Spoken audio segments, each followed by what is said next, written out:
welcome back. Inside the ship. There we go. I know it's still Halloween, but I think I'm going to leave the Skelevision off for this one. Just so it's not, out of all the parts of the Halo 2 playthrough, there's not the odd one out with fucking Skelevision overtop the entire thing. I think we'll just reserve that for the Halloween stream that we just did, which is of we played a bit of Cursed Halo, a mod from Halo Combat Evolved, and now we're picking up from where we left off on Halo 2. For a bit. I don't want to go too late. I mean, it's not the weekend for one, and when I quit the previous stream, this wave of tiredness just hit me. I almost didn't want to keep going, but I said I would, and I got a bit of energy left, so I think we'll do at least one mission, maybe two. We'll see how far we get. And then, yeah, so we'll do it for like a couple hours at least, maybe. Hopefully that's okay. Not an 8-hour stream like last weekend, but I'll do my best. Okay. So let's just get right into it, okay? Well, briefly go over some chats. We got Sarah XC with another 5 John Graham memberships. You are too kind, Sarah. Thank you very much for everything. Damn, Job, it's been like a gazillion years since your last stream. I know it's been ages, but don't worry, I'm back. I'm back now. It's been a whole, 25 minutes? You gotta do 2, because that's the way Halo 2 missions are split. What, you mean like how it intercuts between Arbiter and Chief? Is that what you mean?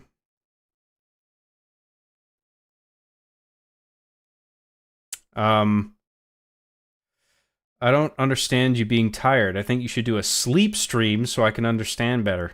Will you just watch me in bed like it's fucking Paranormal Activity? Yeah, we're not doing that, okay? My sleep time is my time, okay? You can't have that time. This isn't Big Brother, okay? Just set up cameras all over my fucking house. Like, all looking down on me like I'm some subject in a petri dish being observed. I get up from my room, I walk in the hallway, I take a piss, you can see all of it. Cameras everywhere.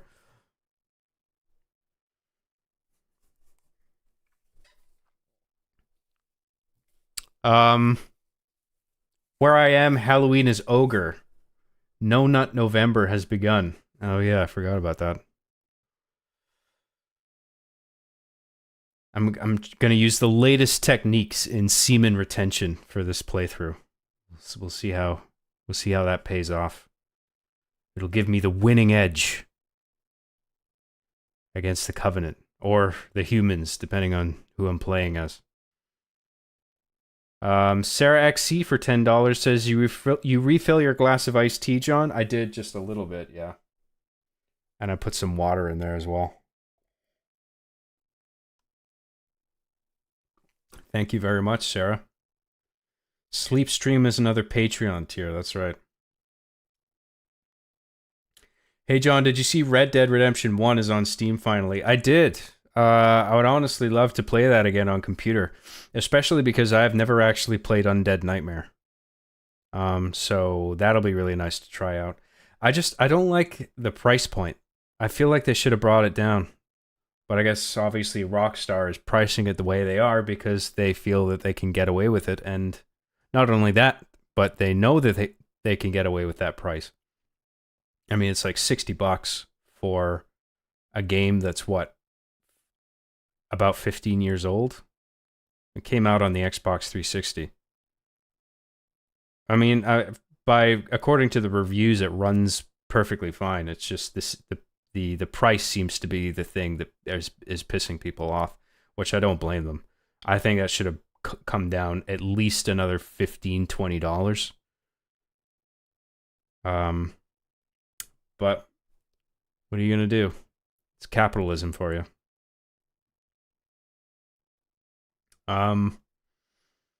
Where does wiener poop fall into No Nut November? Well, as long as you're not busting a nut. I don't think poop counts as that, right?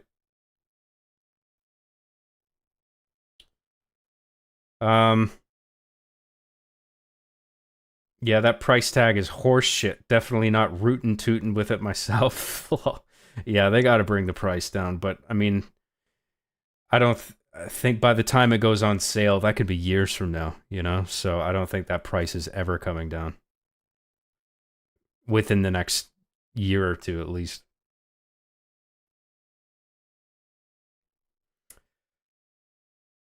Um, Sarah XC for another $10 says John Invader Zim stream when?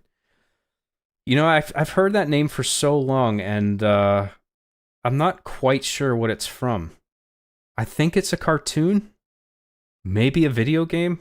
I think it's a cartoon, but I honestly don't know. I don't think I've ever seen it. Um, but anyway, thank you, Sarah. I've heard good things about it. Let's just get right into it, shall we? Let's not fuck around. You think this is a game?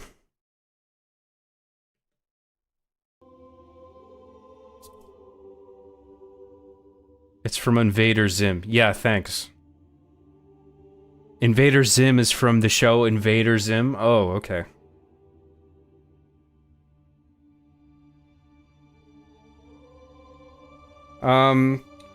Type a cheeky little 0 in the chat for me, will you? If you can see me, you can hear me, and you can hear the game, please.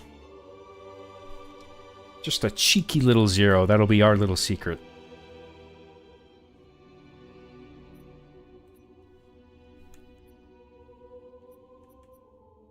Alright, good. Good stuff.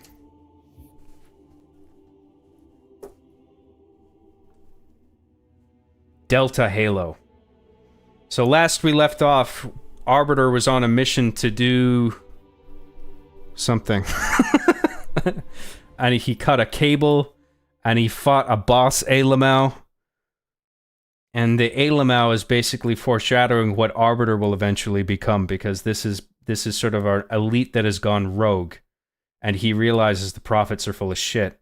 And Arbiter has to fight him. You as the Arbiter, the player, has to fight him. And the alien is trying to convince you that you are being used as a pawn, which is true. And so Arbiter's arc is realizing that he eventually becomes that guy. I forget what the mission was exactly. But anyway, we're playing as Chief again, and now we're on a new Halo ring, Delta Halo, which is installation whatever out of 7. So, there's something in my nose? What are you talking about? Are you fucking with me? Sarah XC for $10 asks, John, is there something in your nose? There's something in your nose. I don't think there is. Anyway, if there was, I think I got it out. Thank you very much for everything, Sarah. Last time on Halo 2, John was acting dammicky, so he broke his mic in a moment of gamer rage. I did not break my mic. I was mad, but I didn't break anything. Now he must guide Chief through some shit. Yes. Sarah XE for $10 says, no, I was messing with you, John. You didn't need to send a super chat just for that. You could have just... I mean, people are still trickling in. You could have just written that in a regular text and I would have read it. I'll read the regular chat out. I just got to do that in intervals. But listen, it's not like I don't appreciate it, right? It's just... You can at least pace it out a bit more. That's all I'm saying.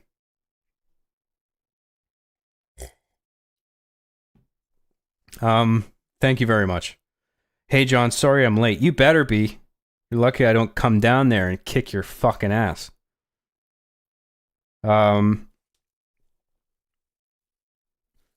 Sarah, when she finally realizes that she can engage in chat and with John without creating a socio-economic divide in the chat.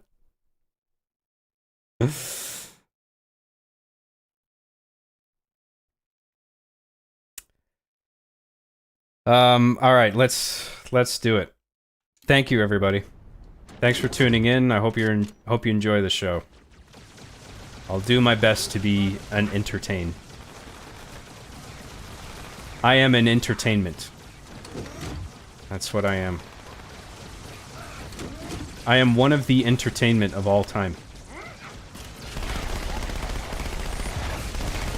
Okay, I don't want this. I want a battle rifle.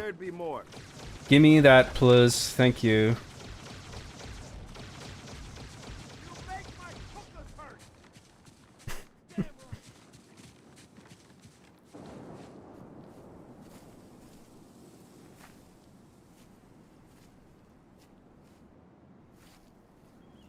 You know, I sort of like the more muted color palette of the classic graphics. It reminds me a lot of Halo 1. But I do have to admit, like, the brightness of this looks good in a way that it doesn't look mismatched like the anniversary graphics in Halo 1 did. Colors are actually they look good. The bloom lighting is well done. There's like just enough of it. It doesn't overdo it. Michael J for $5 says, if you kill all the enemies in the beginning of this level, a pelican will give you weapons and a warthog. Really?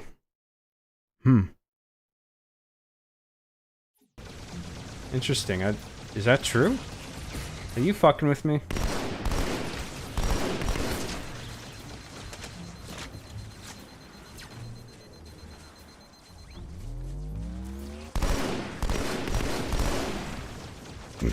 I like the use of music here, too. It's a little, slightly mischievous and lighthearted. Very light on music at this part. I actually like that, because the music doesn't have to be anything heavy at this point.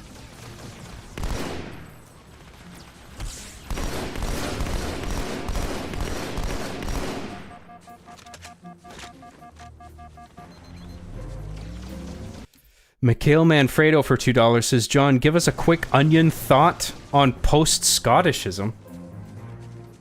I don't even know what the fuck I'm supposed to respond with to that. Post-Scottishism?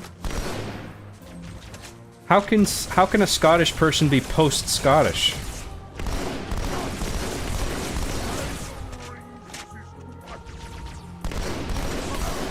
I mean, I assume that's just riffing on the postmodernism bit.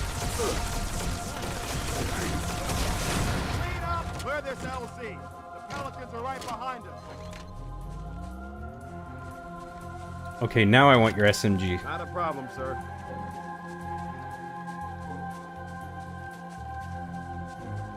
Thank you, Mikhail Manfredo, for your super chat. I have no idea how to answer that, dude, so... Lol Lamau. Whatever. My response is yes. I agree.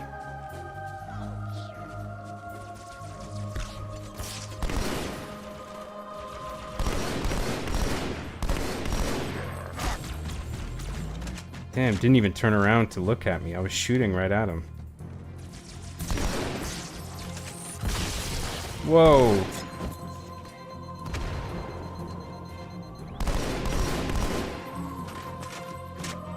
We are in heroic, right? Yeah, we are.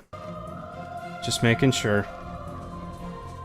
Artillery disabled, Sergeant. Landing zone secure for the moment. Sarah XE for $10 says, I don't need to. Sorry, it's just a habit. What can I do? Easier said than done. Inbound Phantoms, Chief. I just want you to save some money for yourself, that's all.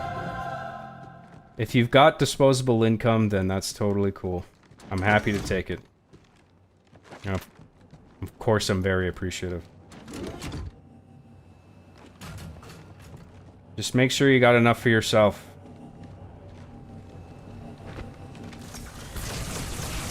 Oh, this is a bad idea. Fuck off. Nope. Nope, nope, nope. Nope.exe.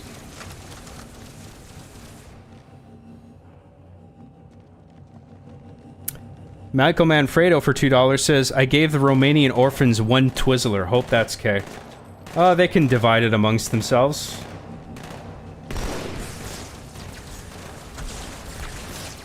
Can't be that many children in Romania. They can all split the one Twizzler.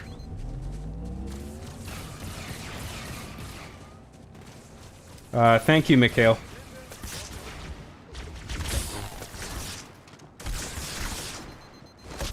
Oh shit, that's my guy. I'll whoop your ass. Got an enemy here. Sorry.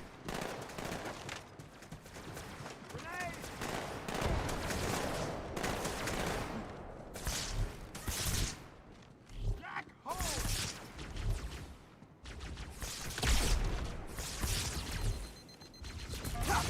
Fuck.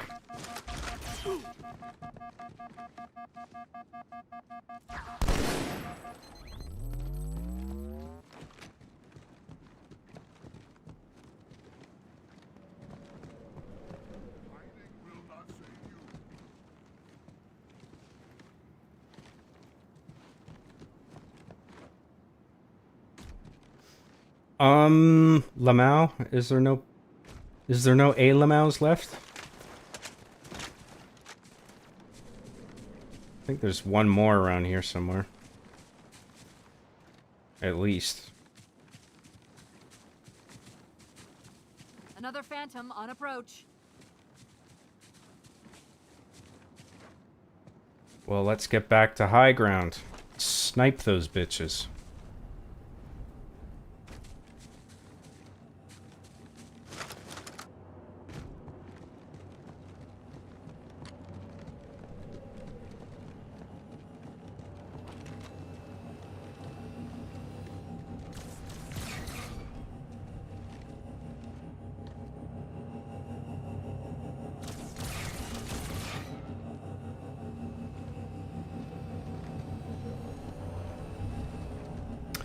Abyss for $2 says, thoughts on the death of Rooster Teeth? I mean, I've talked about this plenty of times before, but to recap briefly, it's sad. Because they inspired me. They inspired my machinima work. What they were doing with Halo 1 and 2, I think. I've obviously worked with them. I worked with them in Texas. I made a couple fuck! I made a couple shorts with them at their Texas studio. I had a really good time with them. I mainly worked with... I hung out with the core team mostly and a few members of their, like, editing team. And, I really had a good time. I didn't notice any issues or anything. And then, like, a number of years after that, obviously, like, all these employee reviews started coming out about how what it was like to work there, the crunch, and sort of like a toxic environment, I guess, but I don't know exactly who was responsible for that. I mean, that was all just stuff I heard. I hadn't, fucking shitballs. I hadn't observed any of that stuff. So, I mean, it was sad to hear. But I hope everyone involved has just moved on and is now thriving, doing their own thing, whatever that might be. And, I never had anything against them, so...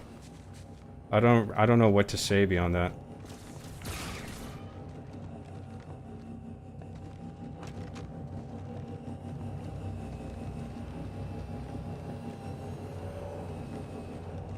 Thank you, Abyss, for your super chat. I appreciate that.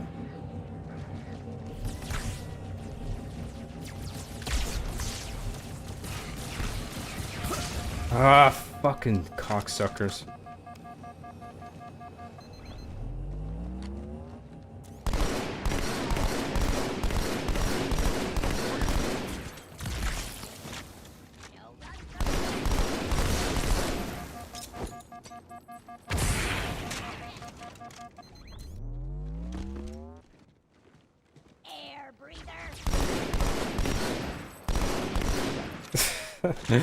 Air breather. Like it's a diss.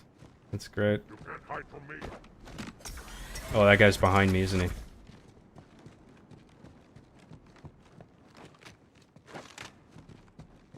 Huh?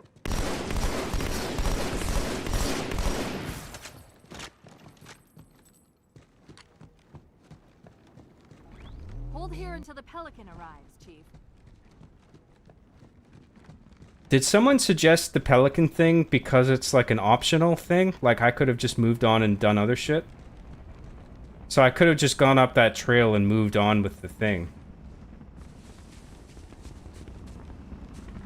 Right, okay. So this isn't mandatory. Well, whatever. We triggered it, so we might as well take advantage of it. Here comes our ride.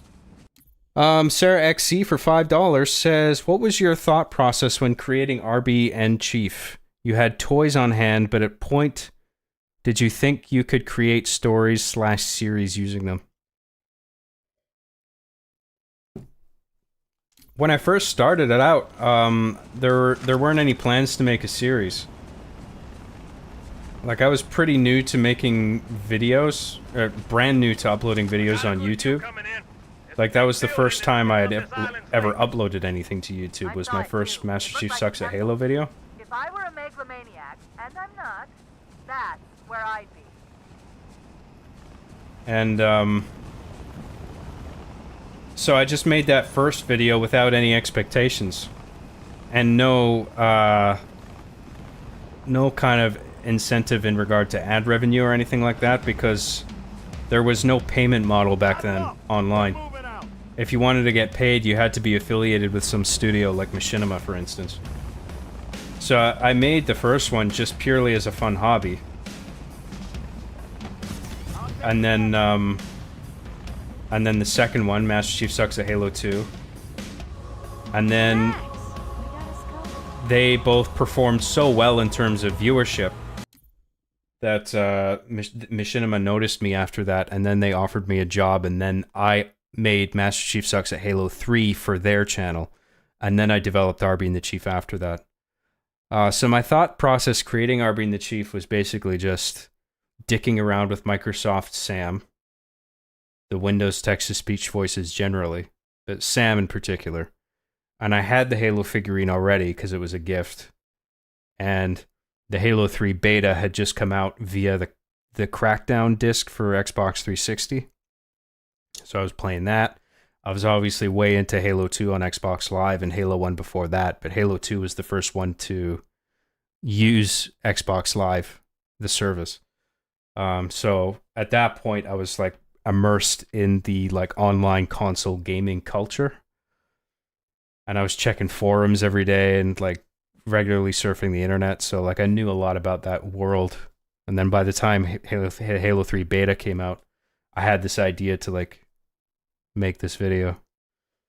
And so I just did it, and just because I thought it was funny, you know, and that was it. There wasn't any plan to like make a story out of it. It was just like whatever I think is funny, I'll just write on paper and then make something dumb. So it wasn't until I started developing the series for Machinima that I started to think about it long term, and then like planning out stories and story arcs. And then I didn't start taking that seriously until like season 4 or season 5. Thank you very much, Sarah. Hope that answered your question. Drop. Hell yeah.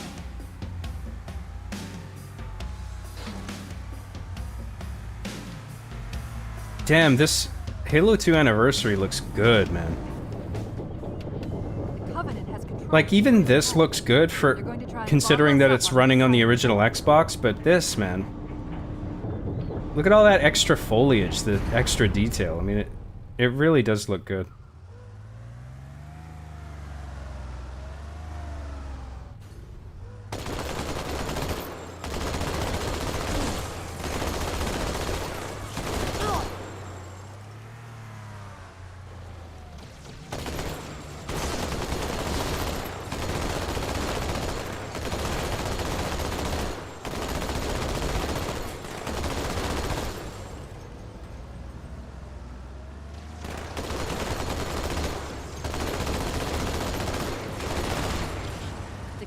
To extend the bridge should be in this structure. I love how ambitious the game is, too. Like, obviously it ends on a cliffhanger, but even though it does, it's still like a long campaign. There's a lot of missions. So like they really had like a massive story to tell. And they really thought about it. And I respect that. They didn't manage to quite squeeze everything into Halo 2.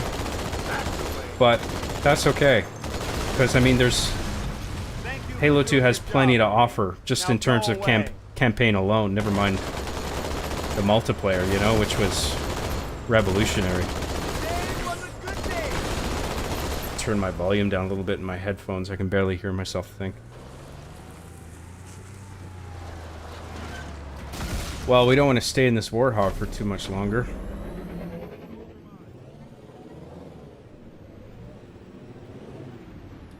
Would you say this is roughly 16 times the details, says Dr. Knapp for $2? If only God Howard was in charge. This game would have been 16 times better. Unfortunately, God Howard was too busy. What came out around this time? Oblivion, I guess? Yeah, because Elder Scrolls 3 was Morrowind, and Oblivion didn't come out until Xbox 360, so... I don't know what Bethesda was working on around the end of the first Xbox generation.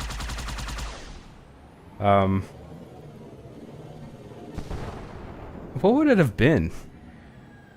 They must have been working on something. Or maybe it was just like Oblivion was in development for so long, and they were just working on that. Anyway, thanks a lot, Dr. Knapp. It's good to see you, man. I appreciate that.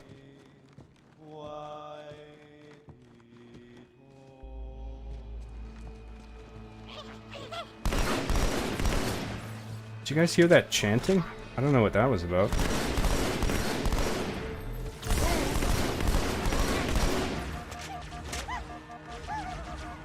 Kind of reminded me of Ace Ventura. Alrighty then. That was Ace Ventura, wasn't it?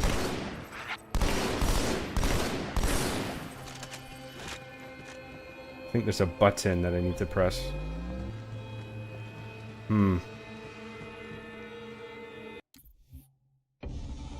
Oh, we got audio this time for this secret terminal. There's some bug last time that wasn't letting us hear these cutscenes. I don't think I've ever seen these before either. Regarding the history of the Covenant and its glorious founding species, the San Shayum and Sanghili, the record of punished deeds would not be sufficient without a word on the Arbiter. Not the consignment of shame that it is currently, but what came before. The legendary warriors serious. of Sanghili past.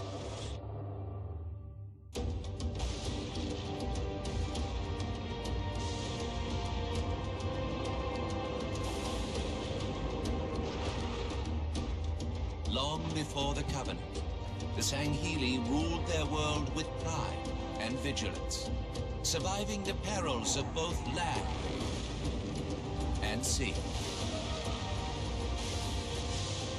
These were the arbiters of old, part king, part judge, warrior rulers, unlike any of which would follow.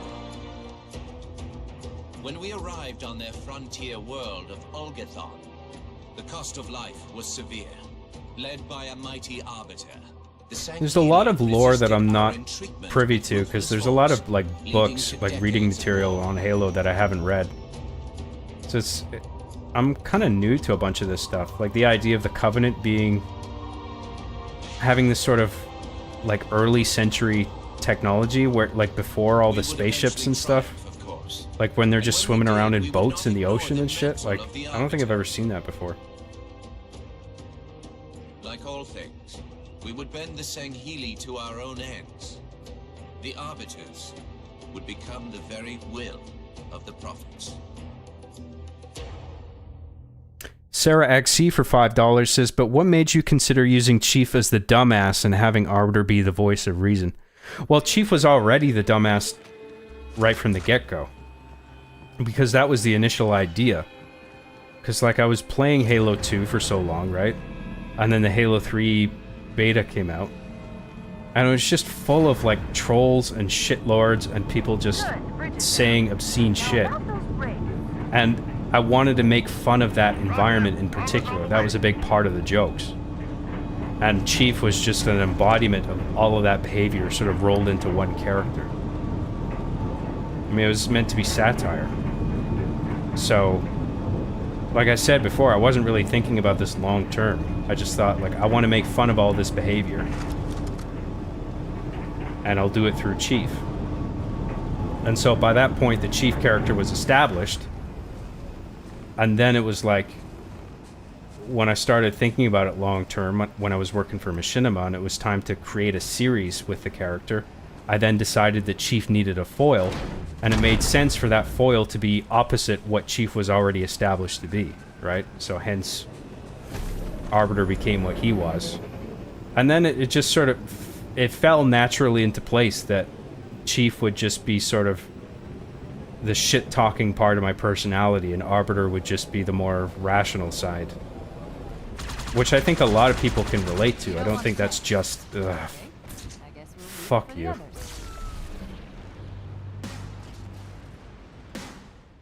I think a lot of people can relate to that dichotomy, you know? So that was the genesis of that.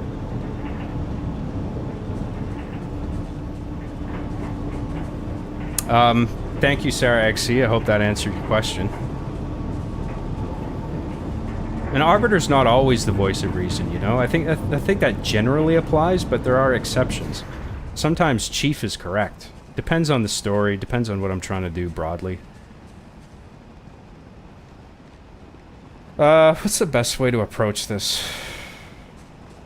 Ooh, maybe the Pelican has a rocket launcher or something? Oh, this'll do. This'll do just fine. I was wondering what I was supposed to do there. Gotta be careful, though. We got 2 wraiths to take care of. Well, that is my cue to exit. Goodbye.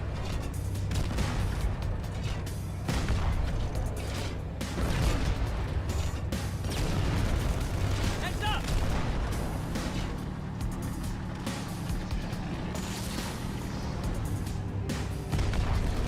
Great piece of music here.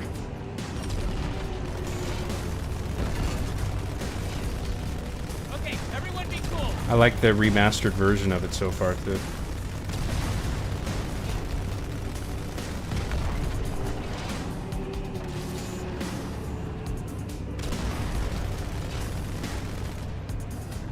Okay, the tanks are taken care of, I think, including that one at the back. I think so.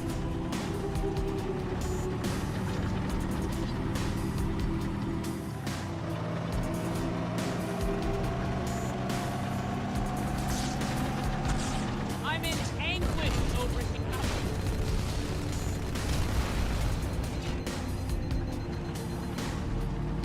Oh, I got a rocket guy. That's cool.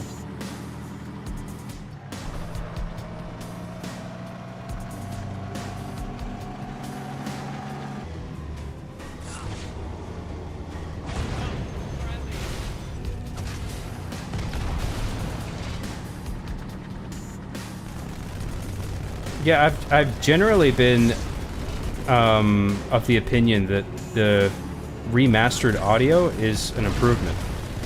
All right, now I don't think I've come across an anniversary track that I've been unhappy with. yeah.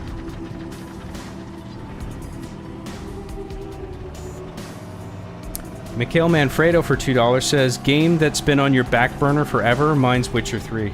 Dude, that's on my list too. There's a shitload. I played a good bit of Witcher 3, but I got stuck trying to get to Skellige because I couldn't figure out how to make enough money. It felt like for every like mission I went on in Witcher 3, like I would get a bit of cash and I'd spend all of that just maintaining my weapons. And then it's just like, fuck, I feel like I can't save any money. Like, what the fuck? Like, I was genuinely... I'm just like, am I missing something? Like... I didn't know how to make enough money in that game to advance the plot. So eventually I just stopped playing, which is a shame, because I was really enjoying that. I mean, but The Witcher 3 is just one, right? I mean, there's an entire fucking list. I mean, you guys know the meme with Steam backlogs, right? Everybody has a ridiculous fucking backlog of games that they, in some cases, they haven't even touched.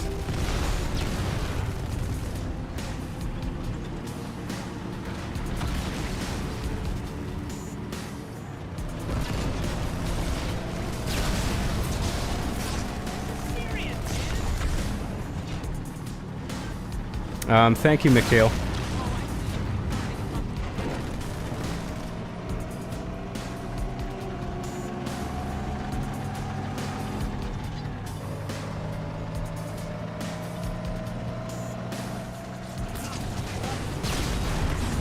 Whoa, shit.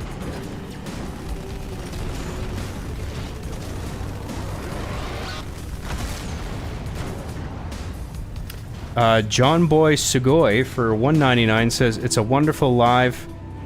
Shaking hands with Curb Your Enthusiasm. Yeah, well, I was a big Curb fan, so hence the use of music. But I don't do that anymore. Now I either make my own music or I buy licensed tracks. YouTube is not what it used to be in that regard. Now everybody has copyright claims coming out of their fucking asses, so... Because everybody wants their piece of the pie, right? Which, I mean, I understand that. It's just different, that's all.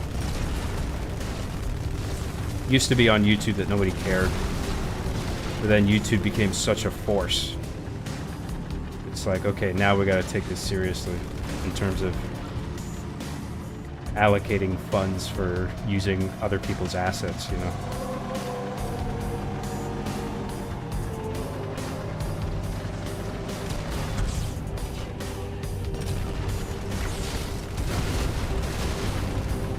And it's a wonderful live. I mean, it had its moments. I'm a little bit conflicted on it in hindsight. Not because I think there's anything like offensive or dated or anything like that. It's just like, I feel like it's a little too self-aggrandizing and just like not that funny at parts where I thought it was. But I mean, I don't regret making it. I think it's fine. Thanks, John Boy Sugoi. I appreciate that. Sarah XC for $5 says, back in the day, you obviously liked Call of Duty like Modern Warfare or 4. Have you considered coming back and trying the new ones? Dude, I'm still a Call of Duty fan, man. I mean, I've been playing Black Ops 6, for instance. I'm not that far into it. I'm only like 2, maybe 3 missions in. But I'm really enjoying Black Ops 6 so far. There's only a couple Call of Duties that I didn't care for. I played a bit of Infinite Warfare and lost interest. Advanced Warfare I didn't care about. Ghosts I didn't care about. I mean, there's a string of Call of Duty games that I can do without, like... But every now and then, like, I'm always happy to see when a good Call of Duty comes out. And, like, I got nothing against that sort of hyper-linear sort of gameplay. I think that's fine. It is what it is. You take it or leave it. I quite enjoy Call of Duty campaigns. The ones I've played. Most of them. Like Modern Warfare, the first one was great. Modern Warfare 2 was great. The third one was good too. It's just the only drawback was the music all of a sudden had a rapid decline in quality. Because you had Hans Zimmer doing the score for the second one. And then the third one, it's just like, fuck, what happened? Like, this is not nearly the same kind of quality. I mean, I don't think it's anywhere near Hans Zimmer's best work either, but compared to what the music in Modern Warfare 3 ended up being, the Hans Zimmer's score for the second one was much better. So that was a bit disappointing, but I did, overall, I really liked the third one as well.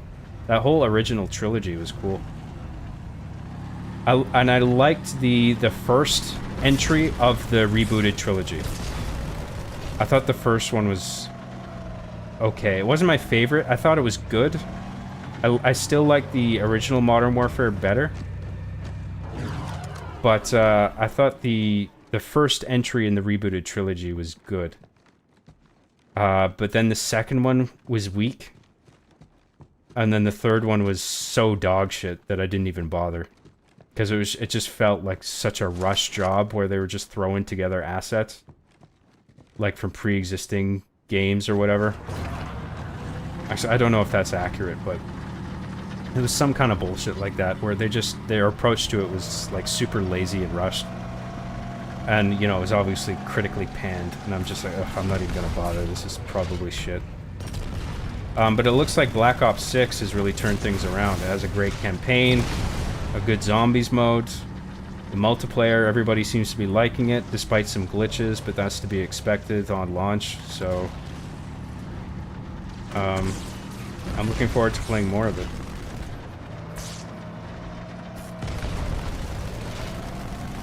Thank you, Sarah.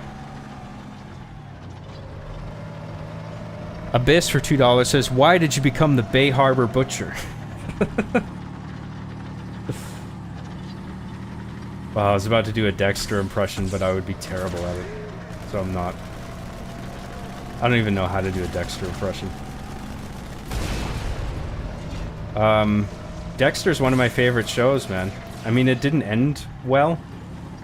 The seasons went up and down in quality in the latter half. And just sort of took a nosedive right at the end, which is unfortunate. The second last season actually isn't that bad with the mob boss dude. I actually thought that was a pretty good season. But then season 8 was just shit. New Blood I thought was alright. But still, it didn't exceed the quality of the first 4 seasons of Dexter. Seasons 1 and season 4 are my favorite. And season 4 of Dexter is so fucking good. It's why I would never write off a television series just for having one bad season, you know? It's just like, if I were to write off Dexter just because it ended poorly, then people wouldn't get to see that 4th season, you know? And it's just like, you gotta see that, and it's so good. Anyway. Thank you, Abyss, I appreciate that. Mikhail Manfredo for $2 says World at War is an underrated campaign. I don't think I think I played... I might have started that one. But I don't remember much, if anything, about it, and I didn't finish it. But, I have heard good things about that one, so... maybe I should go back and play that again. Thank you, Mikhail, for the recommendation.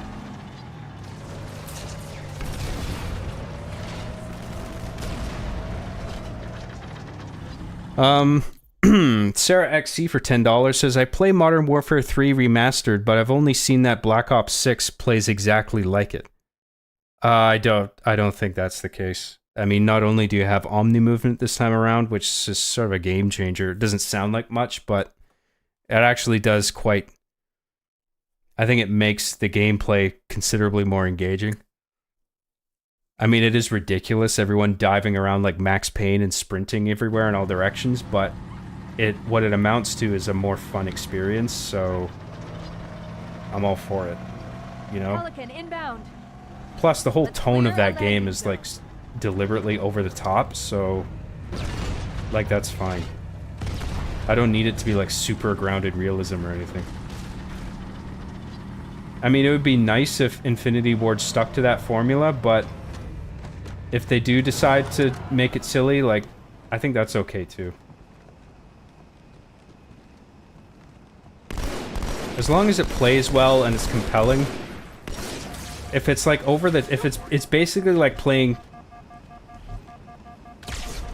the rebooted, the first entries in the rebooted Call of Duty trilogy. It's like playing a Catherine Bigelow military movie. And playing Black Ops 6 campaign is like playing a Michael Bay movie. So, like, if you're okay with that, then there's not a problem, right?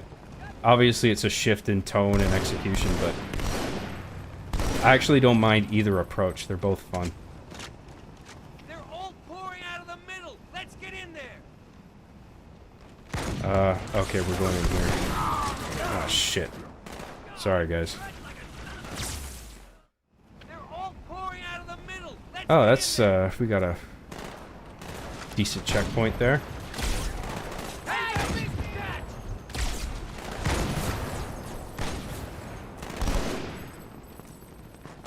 Jesus! Shut him good. Only now it has zombies and omni movement. The only cool part is the new champagne and zombies. I don't... I mean, I think you're listing those things as if it's not much on offer, but I actually like all those things that they introduce. So, I don't know, it's just a difference of onion, I guess, that we have. I actually thought what I've played of Black Ops 6 so far has been pretty cool.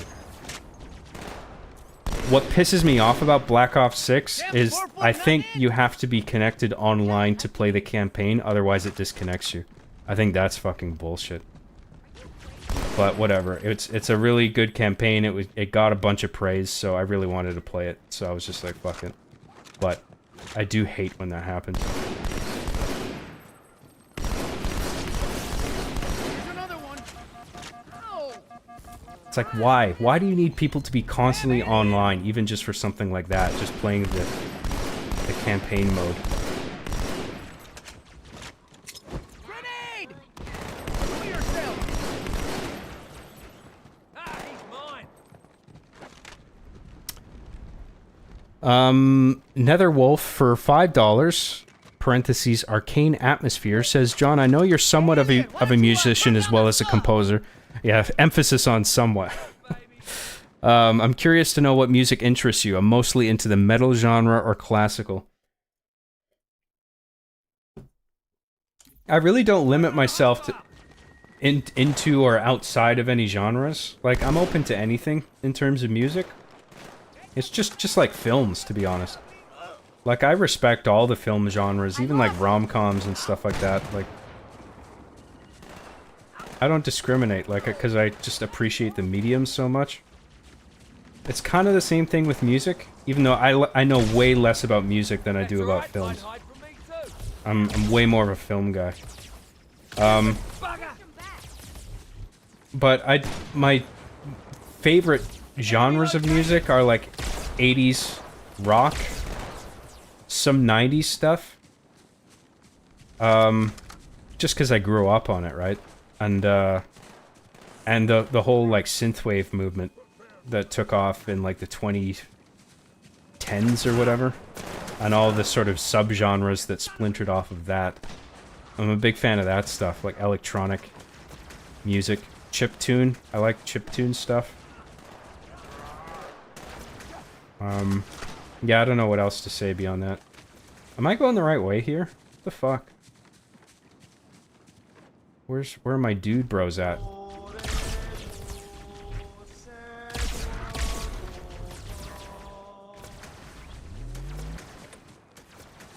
Oh, yes please. Let's get another... Oh, we got some more ammo for this. Perfect.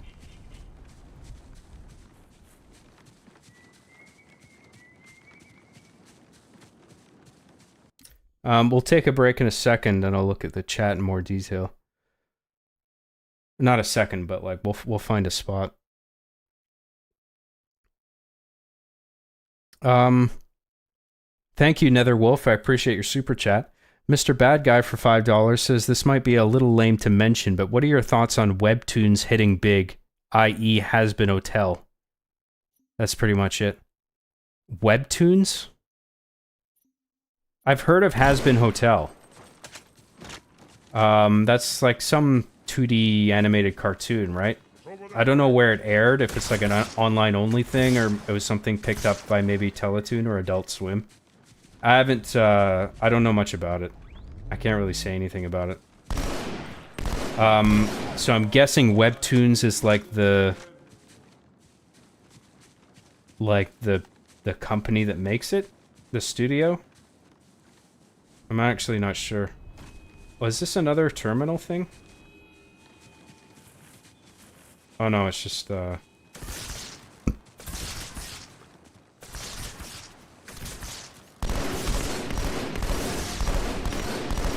I guess these are just placed here to basically hint at who will eventually be the final boss of the whole thing. I guess this is the Prophet of Truth.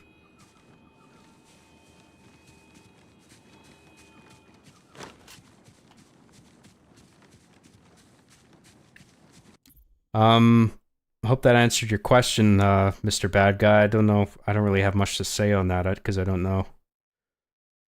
Roxas C for $20 says, "Is this Josh Butterball's gameplay? Can't wait to play the new Black Ops 6 next week after work. What inspired you to create the amazing show Arby and the Chief?" I mean, I just went over all of that.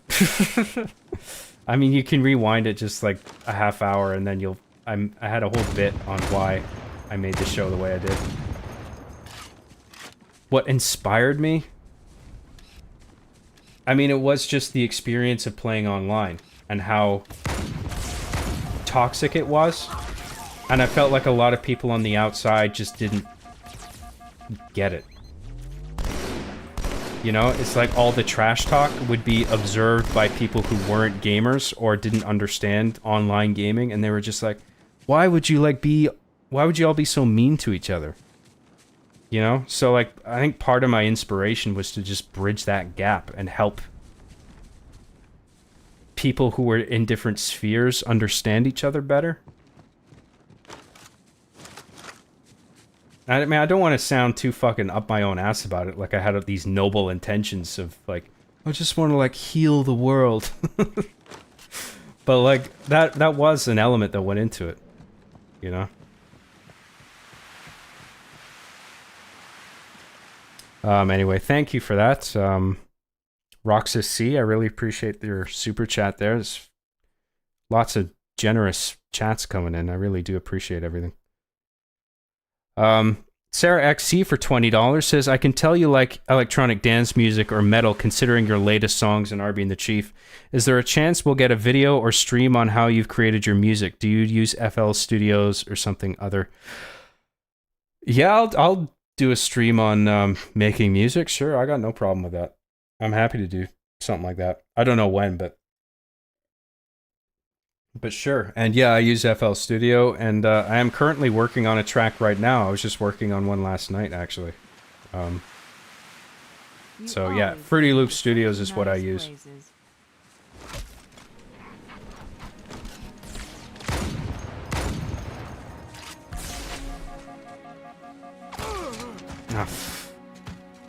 I gotta get to cover. That was a shit place to be.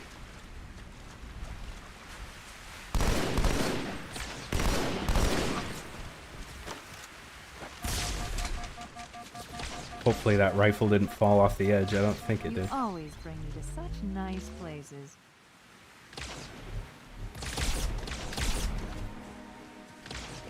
I like that the game Halo 2 makes a point of having this like dialogue between Chief and Cortana that shows that they've really bonded, because like the heartbreaking part of this game is when Chief is on High Charity and has to leave her behind in order to detonate the ship as a failsafe. Fuck, man. So it's like it's very deliberate what it's doing here. It's setting up that that tough part of the game. You know, in terms of what Chief goes through.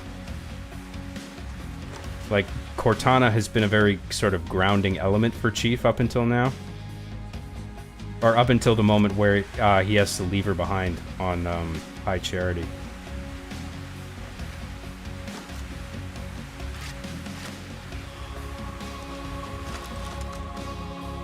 There's barely any ammo in this thing. Ah, fuck it, I'll just take this. And then, how do we get down there without taking too much damage? I guess we just... YOLO! Oh, there's a battle rifle. Yes, please. Did I answer everything? Yeah, so I'd be happy to do a FL Studio stream at some point if that's what people want to see. I'm just a little embarrassed about it, to be honest, because my process is nothing sophisticated. Like, people like my tunes, I guess, that's cool, but like, when you see I mean, I wouldn't say it's easy, but it's simple. My process is simple. Perhaps embarrassingly so. When you see the limited amount of layers that are actually involved in creating the tracks that I do, you might go like, that's it? You know, so... But if it's something people want to see, then sure.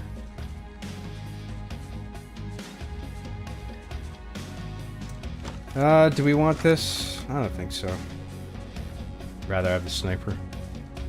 Mikhail Manfredo for $2 says, don't make a grill a promise if you know you can't goon it. I'm not even sure that makes sense.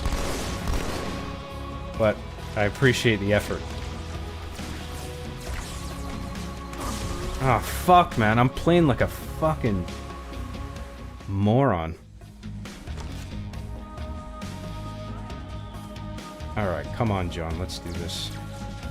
Let's do this!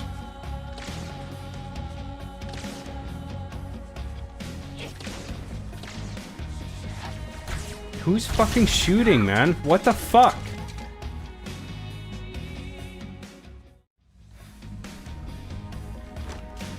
Where are these guys coming from? Must be that cave. Yeah. Oh, and there's a bunch of dude bros back here.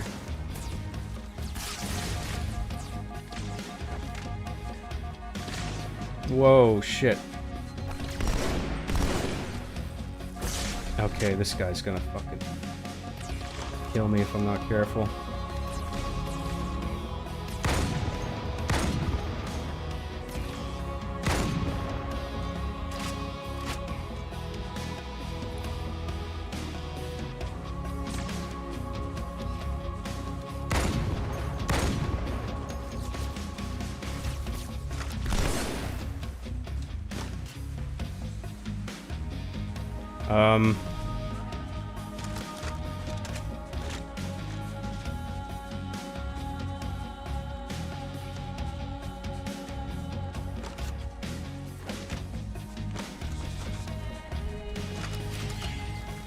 Alright, whoa, shit.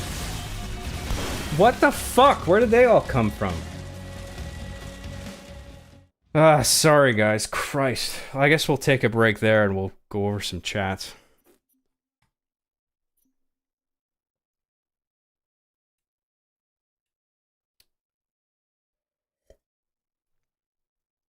Thanks so much for all the super chats, guys. If you run around the star statue in the courtyard 121 times, you unlock Luigi, John. X to doubt. C left to doubt.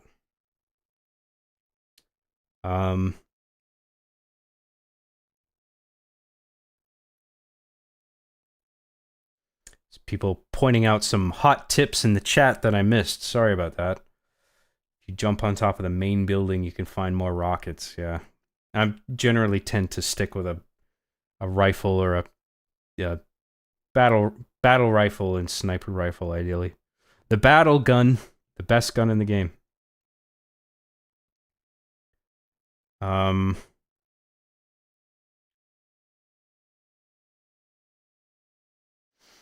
One thing I wish I got a chance to talk to you and Mark about was Hard Justice and the character of Brad. For a douche, he was a great character.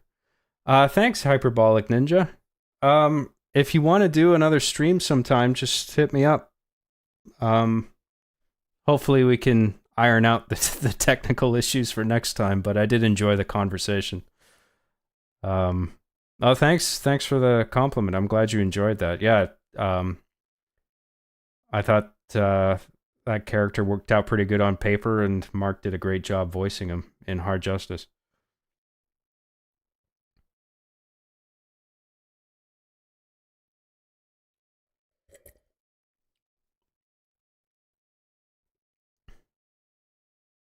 John, have you ever had a tornado BJ? What the fuck is that? A tornado blowjob? Is that like some kind of secret technique?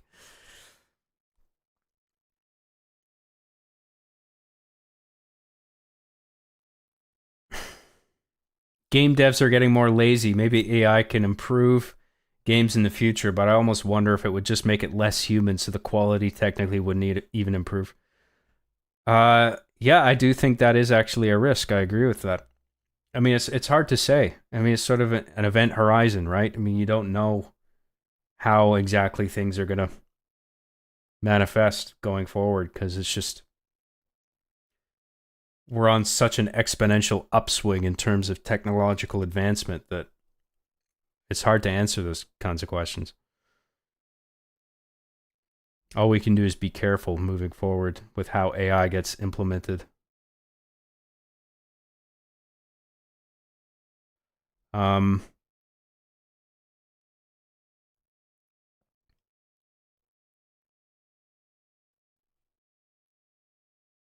Sorry for the awkward silences. I'm just reading everything, looking for interesting talking points.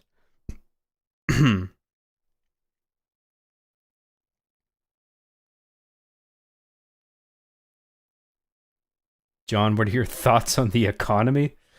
It sucks and everything costs too much. That is my thoughts on the economy. Canada has one of the economies of all time. Do you like the gameplay of Black Ops 6? I watched my friend play it. It looks pretty fun. Yeah, I'm enjoying it so far. It's pretty cool.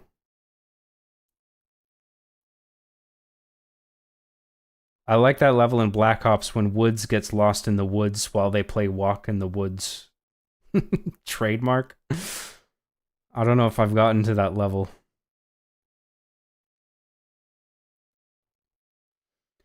John, do you think the role the Federal Reserve plays in dictating monetary policy is too much power for one entity? And what do you think the effect will be in a de-dollarized world? Yes. I agree. I like that scene in Dexter where he kills the guy in his lab by feeding him to his lab and goes, "This is my Dexter's lab." In Dexter's lab. Indeed, that was the show. The show of all time.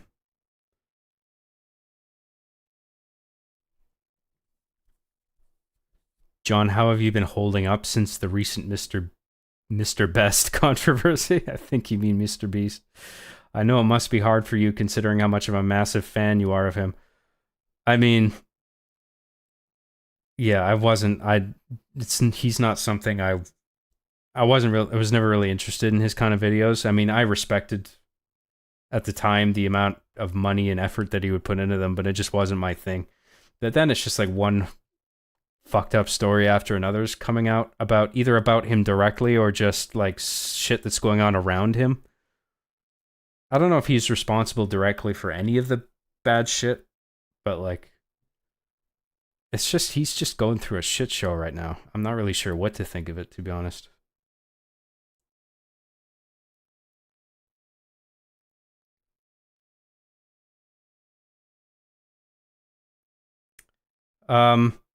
John, the mayor of Tokyo, Yuriko Koike, recently went live on TV over here and said she loves Arby and the Chief and called you a sussy baka and ooh-wooed all over the place. It will? That's great that she ooh-wooed everywhere. I hope not a square inch of surface area on anything was spared from the ooh-wooing that went on. That's great. Good to hear. I have such a fandom in Japan. Even the mayors over there are fans. I should reword this better. Has-Been Hotel was a show on YouTube that got picked up by Prime. Oh, Amazon Prime. Okay. Red vs. Blue could be put in genre. Maybe. I guess. I don't know.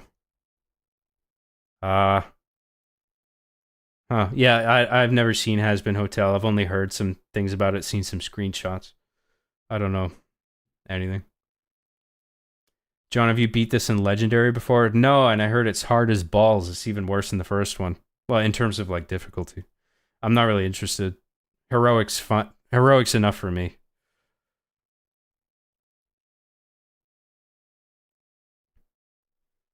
Why do the chats on these streams always keep devolving into 100 people gooning for John?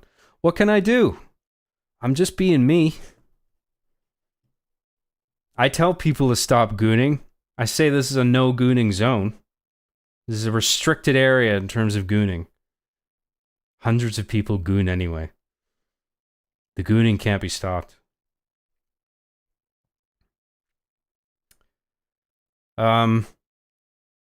Something tells me we're not getting to that second level. Yeah, well, we'll see. Don't give up yet.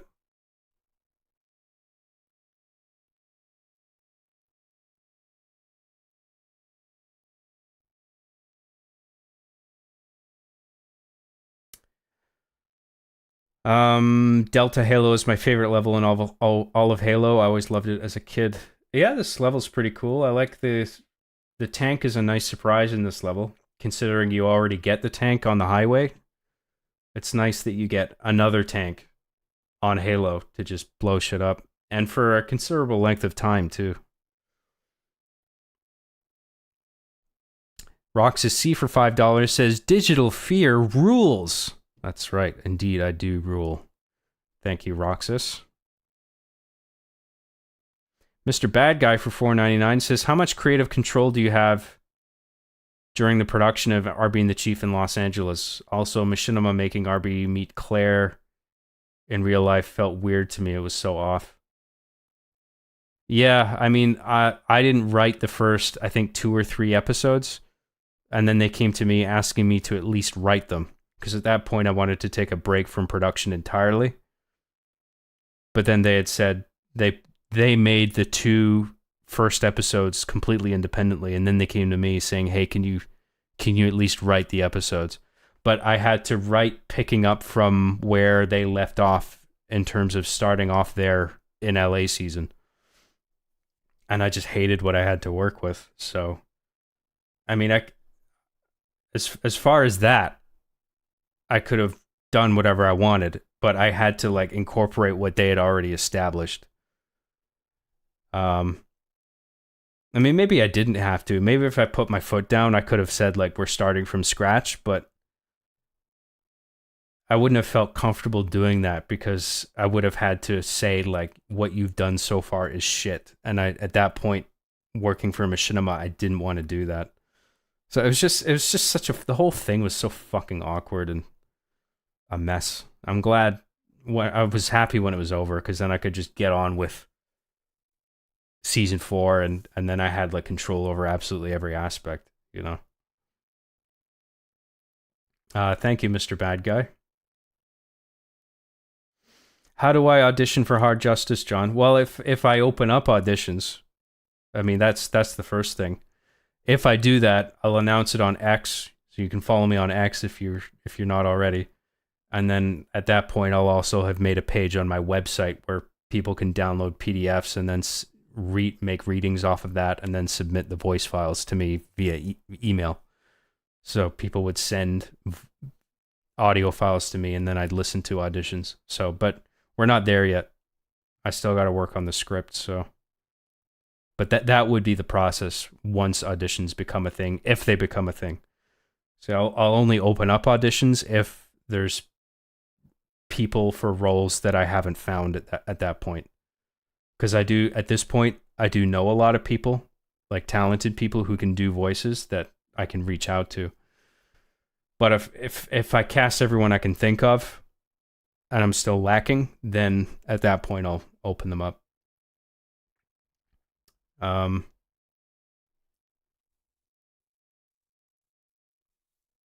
James R for 1069 says, John, use this to buy Raytheon stock. World War III incoming. Oh fuck. Let's not talk about that. The bombs are gonna come, whatever, but like, let's try to enjoy ourselves in the meantime. Thank you, James R. I appreciate that. What is up, John and my fellow Joblins and Johnettes? It is no longer the spoopy day where I come from, but happy to have made it here nonetheless. Hope everyone's having a good time messing with Job. Lol. Oh, they're having a whale of a time, I'm sure. That was a surprisingly girly ooh-woo. Well, I can ooh-woo when I want to.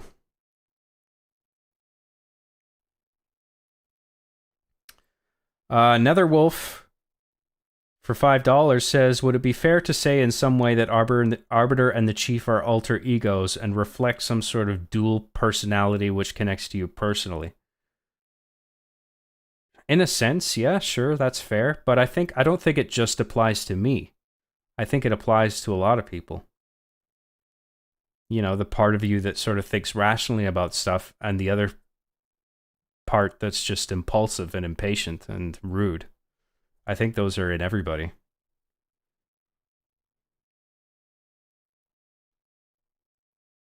Unless I've got it wrong, you guys are all saints, and I'm the big piece of shit. It's just me.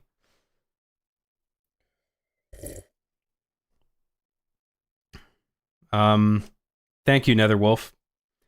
Roxa C for $5 says, will you hold a voice audition for Hard Justice if there are extra roles coming soon?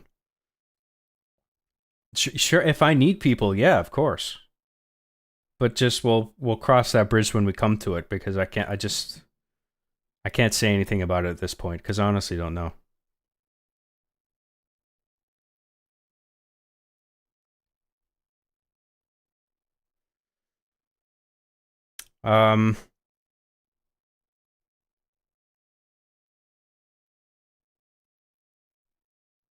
John, I spent all my money on you and now I'm eating cupcake sprinkles for dinner. Do you need another $5?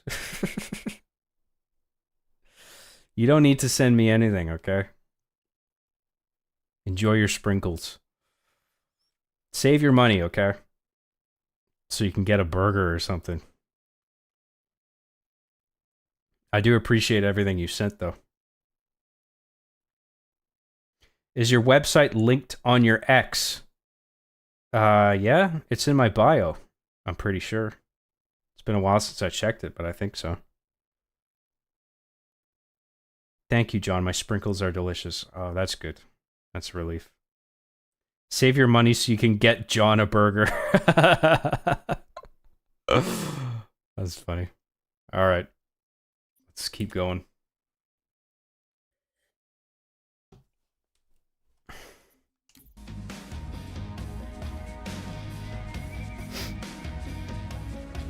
Thanks, everybody.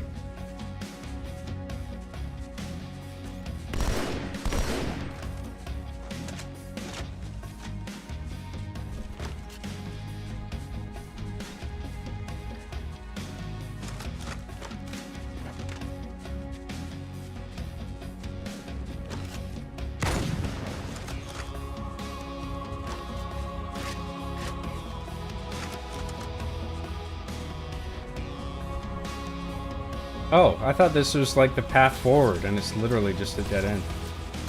I guess we gotta go in the cave. That's the next place to go.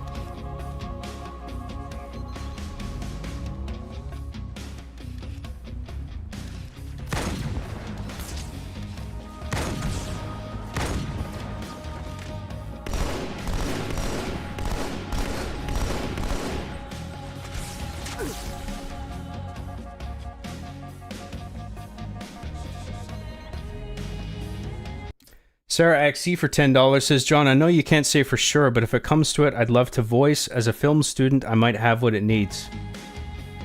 Well, thank you for offering, but, I mean, it comes down to the auditions. I mean, no offense, but just because someone went to film school, I mean, that's no guarantee that someone's going to be right for a certain character. I mean, I have found that people who don't think they're up to it are actually, like, I tend to be impressed most with their auditions because there's sort of a downplayed quality to the way they deliver lines. 'Cause, like, I tend to fuck, man. I tend to favor naturalism when it comes to, like, voice recordings. Like, a lot of, like, trained voice actors, they tend to sort of overdo it. It's like they strain their voices too much in order to sound a certain way, but what it ends up sounding like is, like, not... It sounds artificial.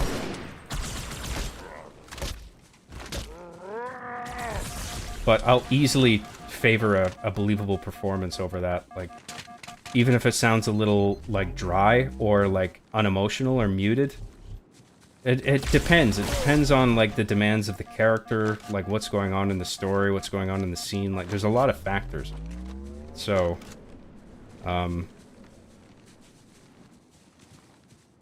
it's just a case by case basis, you know. So I mean, if I were to open auditions and you were to send an audition, I would happily listen to it and consider it. But there's no guarantee. Like I don't care what anybody's background is, you know what I mean? It's just about how it sounds, how the recording sounds. But thank you for the super chat and the offer, Sarah XC. I'm glad you it's good to know that you're willing to do it. Yeah, I mean, once I open auditions, I encourage anyone, like, yeah, please send an audition. That would be great. Good. Still no word about In Amber Clad on the Covenant BattleNet. It's odd. The Covenant know we made landfall, but they don't seem to consider us a very serious threat. Boy, are they in for a big surprise. Different gun would be good. Yes. Mr. Bad Guy for 199 says, "Job, please get gooder at this game." My goodness, I know. We're doing it. We're working through it. We're moving forward. Oh shit. Watch yourself. Honor guards.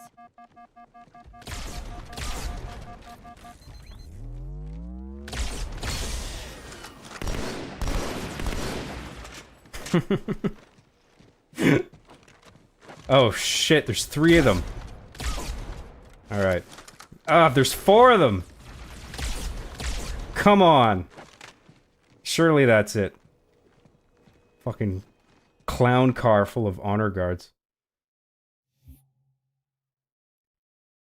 Oh, I think we're on the next level already? Thanks a lot, Mr. Bad Guy. Wait, go back. That's what I thought he said. The Prophet of Regret is planning to activate Halo. Oh my god. He's gonna turn on Halo, you guys. He's gonna flick the switch. Pretty much. Commander, we've got a problem. So I hear. But from what I understand, That beat the was pretty Prophet will need funny. an object, the index, to activate the ring. I've located a library similar Just to the right one amount of from the first campiness. arena. It's If perfect. rings work the same way, the index should be inside. I'll bet the Covenant are thinking the exact same thing. Then we better beat them to it, Sergeant. Extract your men and meet me at the library. Yes, ma'am. I'll secure the index, Chief. You take out the Prophet. He's given us all the intel we need. Okie doke. Oh no, we're still in the same level. Okay. Maybe we're not. Maybe this is technically a new level. But it just picks up right from where we left off.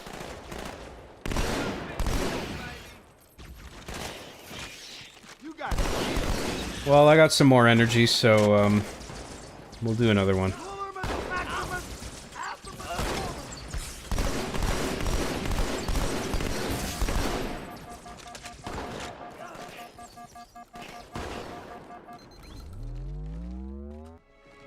That it?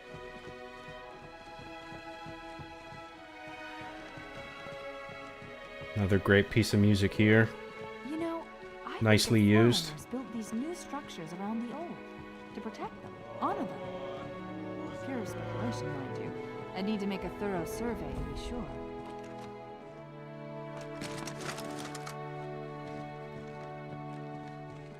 Oh, listen to the music turn here. It's so good. We're getting a bunch of stuttering here. I don't know what that's about. I don't know who Glass is, but it sure was you, little Girl Scout. Hey, anytime you want more, mate, you know where I am. I'm not second. Hopefully that's just temporary. Doesn't look like it's... Seems to be based on new geometry or whatever loading in. Hopefully we'll I think we've gotten over the hump.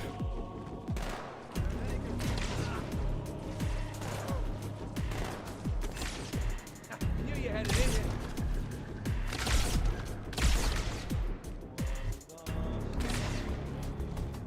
Right from me. Nice to know. I knew you'd be there.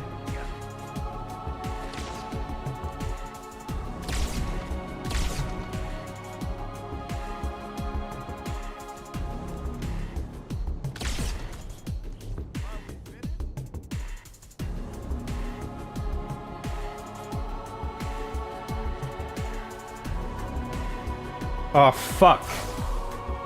Ugh. Jesus Christ, dude. That was so stupid.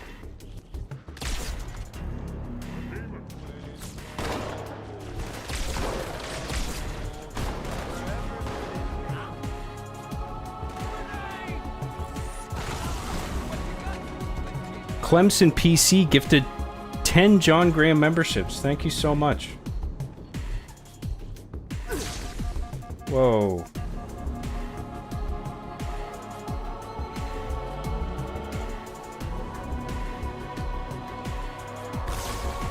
Where is that coming from? Fuck.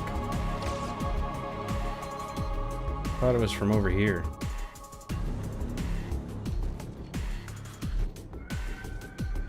Fucker over there. Bye. I don't know who glassed Reach, but it sure wasn't you, stupid bastard.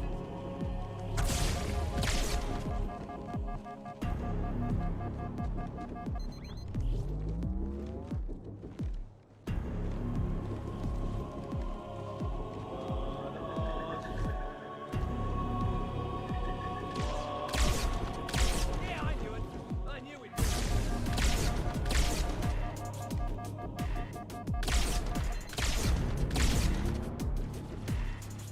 Tell me he's dead. That's alright, I'd hide from me too. I think he's dead.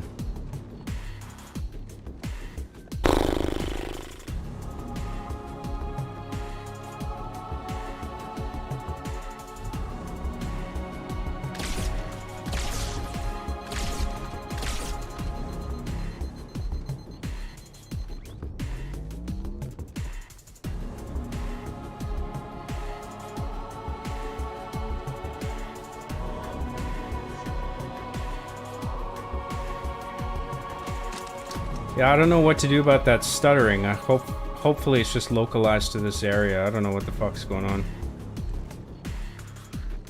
It wasn't doing that before. Not nearly as much, anyway.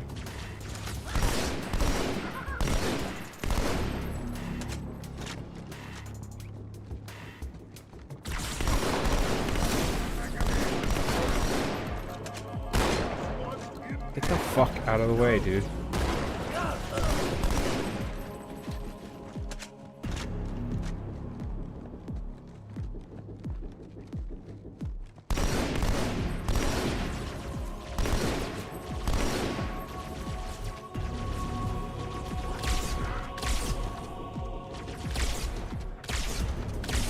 That fucking cocksucking shield.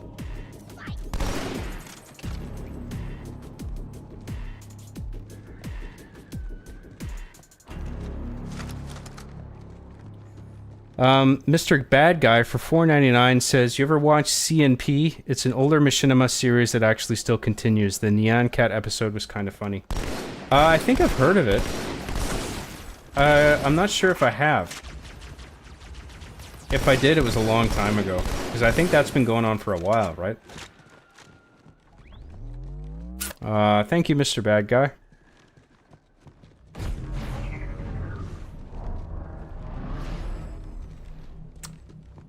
Sarah XC for $5 says, "Hey John, remember that old Halo 2 thing, BXR?" Yeah, I do. So it was basically just taking advantage of weapon animations to interfere with the way another weapon operated.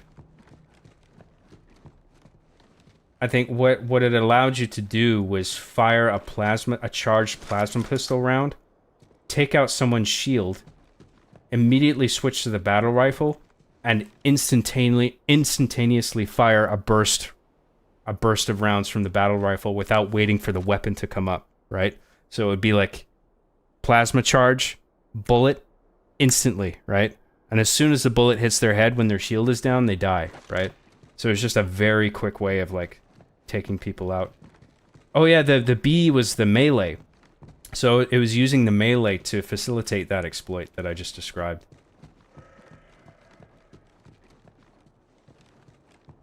Or maybe actually the plasma pistol wasn't involved. Maybe it was just about using the melee to take out the shield, and then that is what lets you switch to battle rifle and fire a bullet instantly. I honestly can't remember, but it was something like that. Where the fuck are we going from here? That door's closed. What's in here again? Jack shit. We came from there. So what the hell, man? What the fuck is the point of this? Are we supposed to go somewhere else?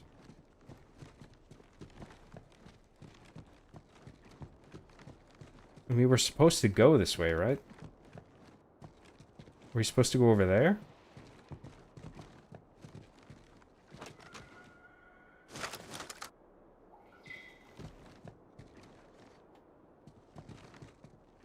Ah, fuck it.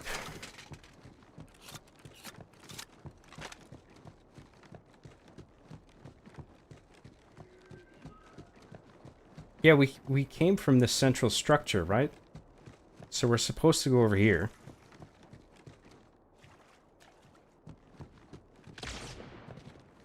Where's that coming from? Fuck you guys. Shit! Ah, you fucking cocksuckers.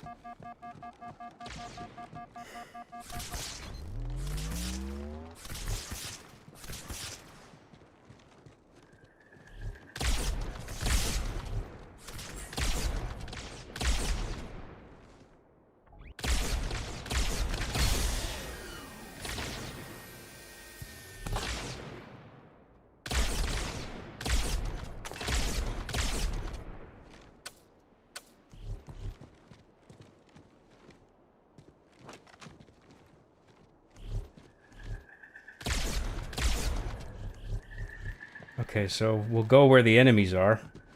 But that door's locked, so... How do we get over there? There must be an alternate route.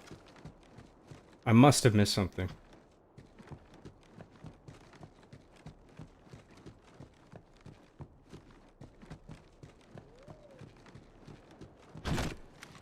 Open!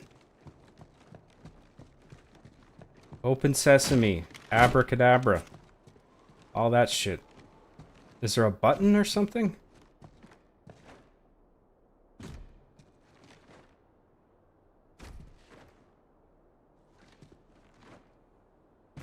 What the fuck, man?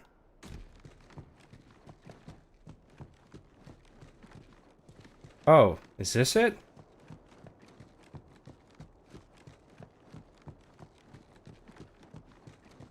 Yeah, okay. That was frustrating.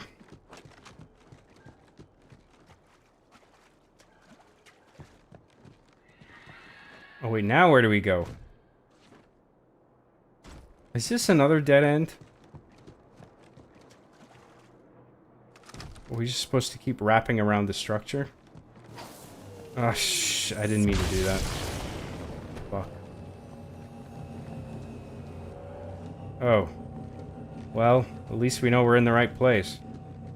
Are we supposed to just keep going this way? Oh no, that's where we came from. I'm fucking stupid.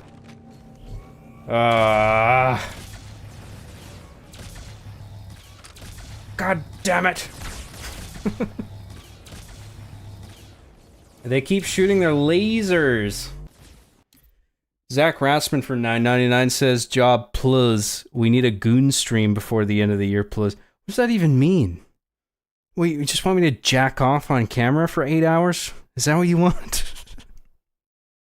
I speak for all the gooners and juners in the chat when I say we promise to cease all goon speak if you can't grant us this one small wish. I'll get banned off YouTube. Is that what you want?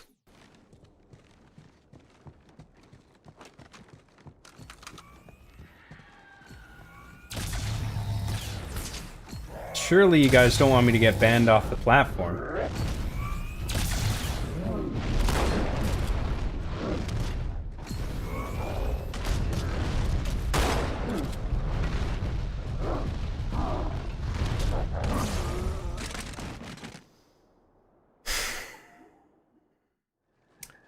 Well, we're on the right path. If nothing else. Thank you, Zach Brassman. I don't think the gooning stream is gonna happen. To be quite TBQH with you. Because it's not allowed. It's against the rules.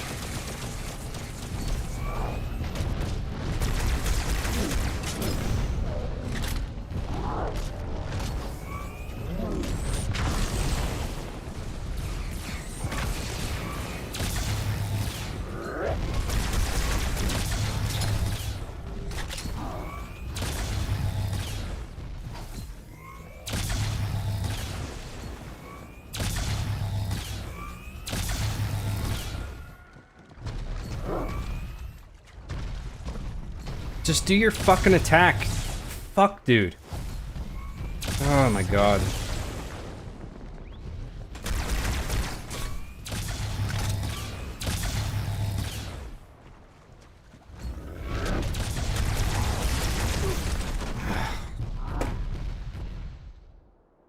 Christ's sake.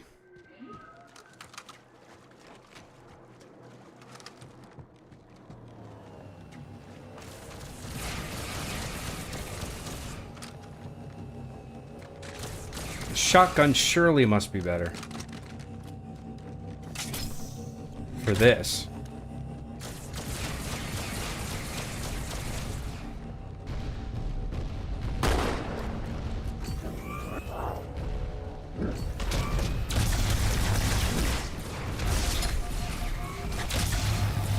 Oh, I should have waited until that other ship fucked off first. Whatever.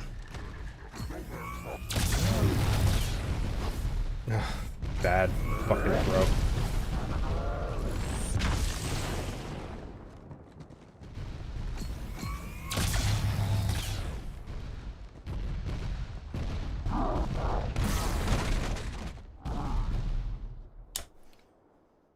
This is harder than I was expecting it to be.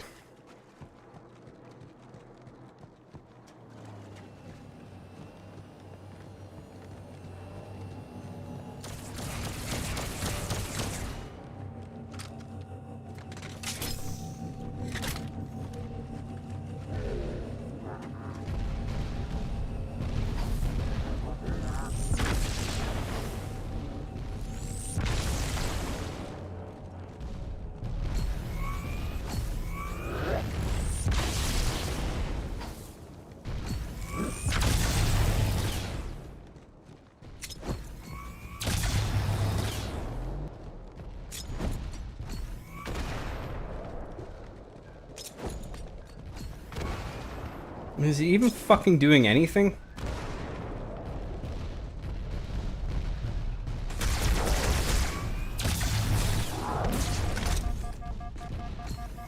A rocket launcher would be really good right about now.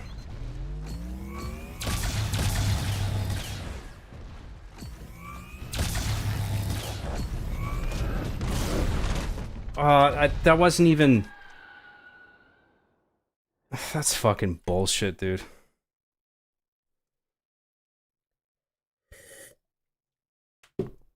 John, maybe the sniper rifle in your pocket will work better. Yeah, okay, we'll try that. Please use your nades on them. I did that. All right, I just want to fucking power through this, okay? Zach Raspman for $4.99 says, okay then, what about a members / supports only goon stream behind the paywall? Yes, gooning. Goon. Oh.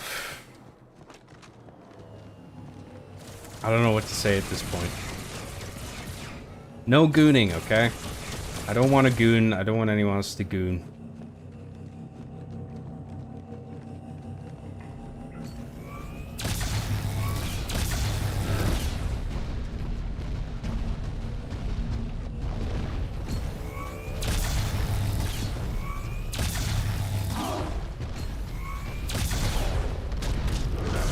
Ah!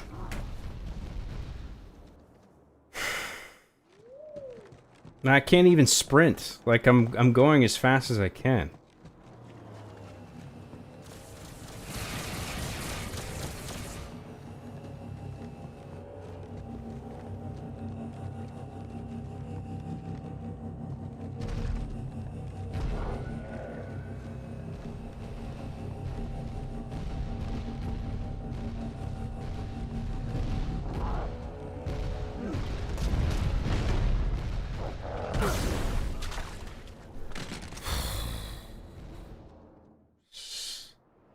George is getting upset. Oh, I missed one.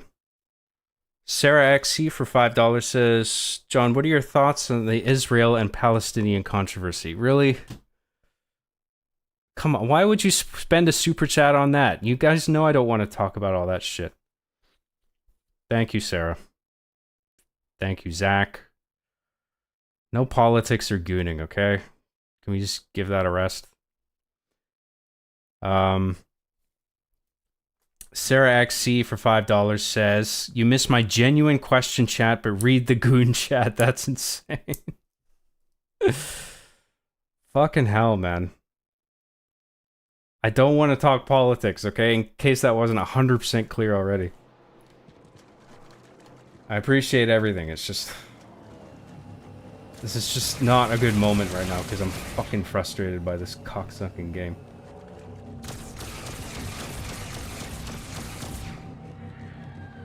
I would feel a lot better about engaging these guys in close proximity if one of them would just fucking die.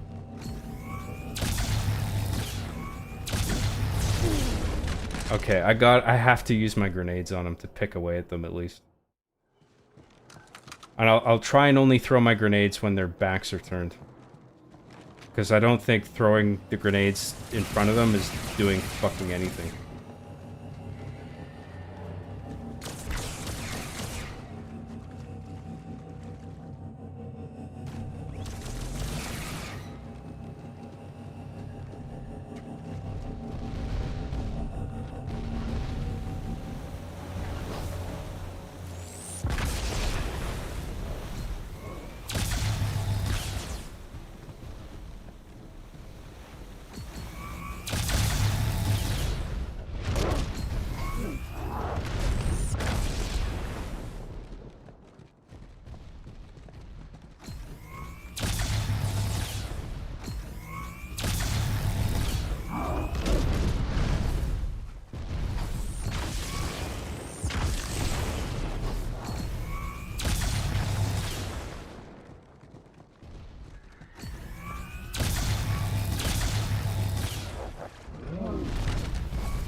Oh, God.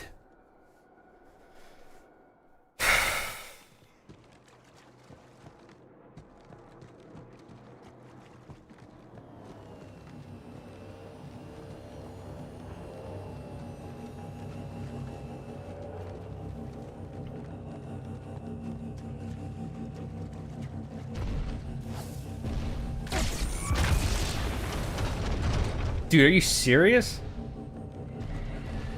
Okay, well, I wasn't expecting him to go down so quickly.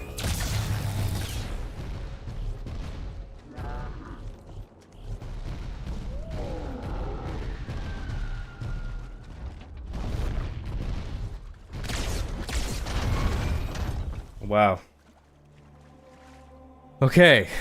Cortana? Now I can relax a bit. Nosy.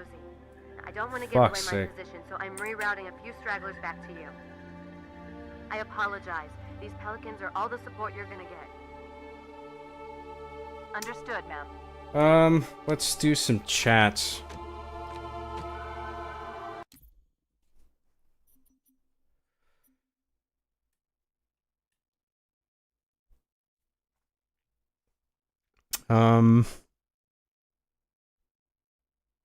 The sniper is going to be your best friend here.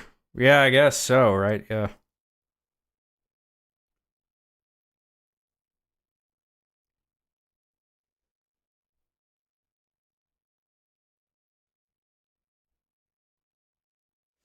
Hey, John, what specs are your PC? I got an i9 processor.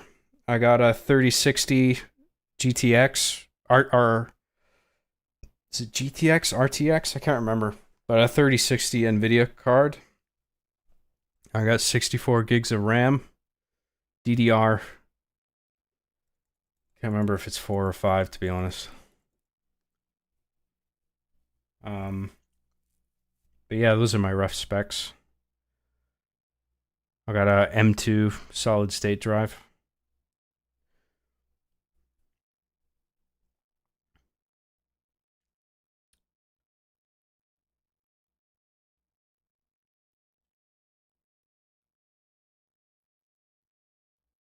John, can I have my iPod shuffle back?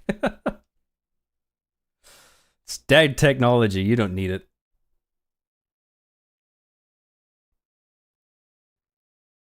John doesn't get into politics, lol. We tried. Watch. Oh, okay. So that was why you sent the super chat about it. Okay. Well, I mean, you didn't need to spend that money, but whatever. I guess you're happy to. So thanks for that.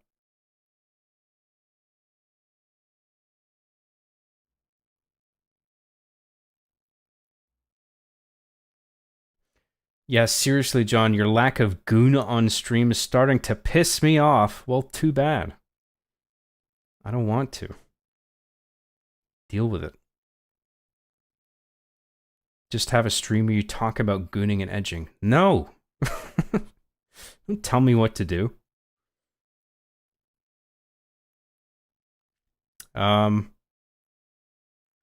Is the Halo 2 Anniversary stable on PC? When we tried playing it, it was either crash or we get sent back to the lobby. I mean, I don't know if you're talking about multiplayer or just single player, but the only problems I've had so far is the stuttering on this level alone. I haven't noticed it. I mean, maybe very occasionally on other levels, but not to this degree, so I'm hoping this won't recur to the degree that it's been happening here. John, please use your nades on them. Yes, I know. Here we go with a bunch of chat shitting on me for being a fucking idiot. Dying over and over. I killed them. Sometimes it's trial and error. You gotta fucking fuck up and then eventually get it. John is too busy retaining semen. I should have retained more semen, right? That was what I was missing. Semen retention maxing, yes. John, are you looks maxing? I'm maxing all the things. That's all I ever try to do.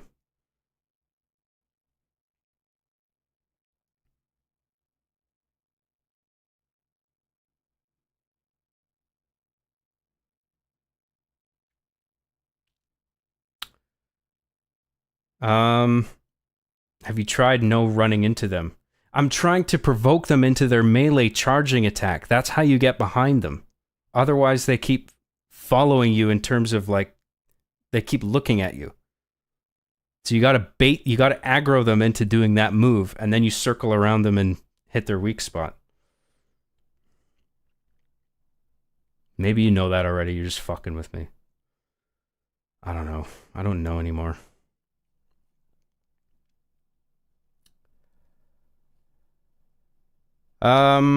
Chief Marty for €5 says, a dono for Jono. Nice to see you stream so often, man. I'm happy to do it.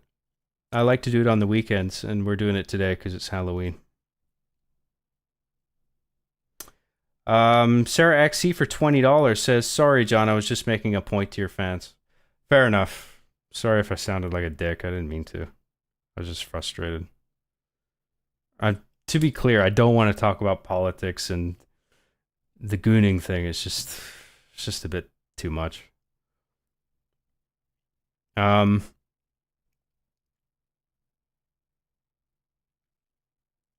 did that do it? I have no idea, dude. RNG, yeah, I beats me.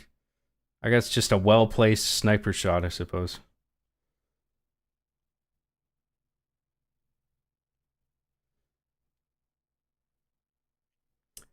I've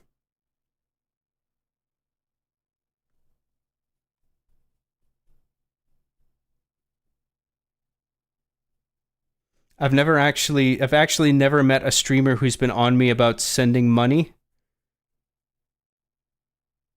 I don't mean to be like on you. It's just a lot, that's all. I just want to make sure you're looking after yourself. I've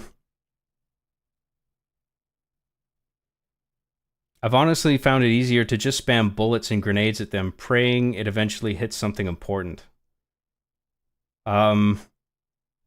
Yeah, I find that doesn't work. I mean, especially if you just shoot at them from the front, it's basically useless. I mean, maybe you'll hit a little spot between their armor plating, but honestly, I don't even know if the hitboxes work that way.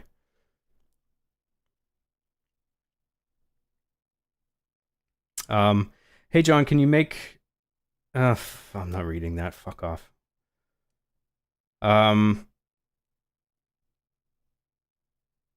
Rob Roan for $5 says, some schmeckles for John Boy, even though he refuses to goon for us. Happy Halloween, man. Thank you very much, Rob. I appreciate that.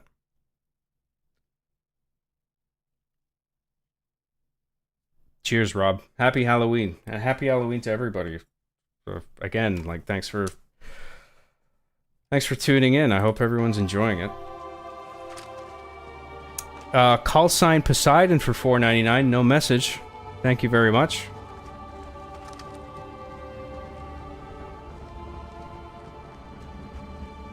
Okay, now what do we do?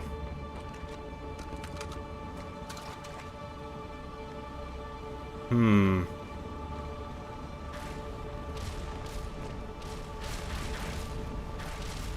gondola is launching from the far towers. Q for $5. Q for $5 says I play legendary, only just snipe them from far or a corner. Yeah, but how do you get them to turn around? Like, is there a hitbox in their front that you can target? I guess if you just shoot enough rounds at them, maybe, but like... Oh, okay, so there's a bridge now.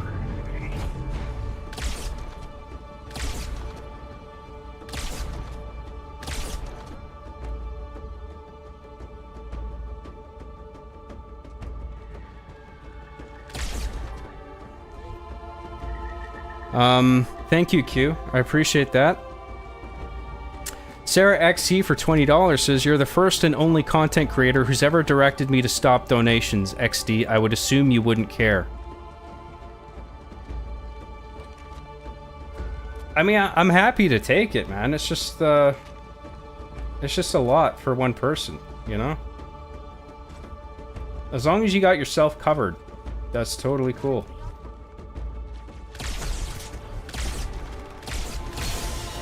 Certainly don't want to sound like ungrateful or anything. That's not what I'm trying to convey.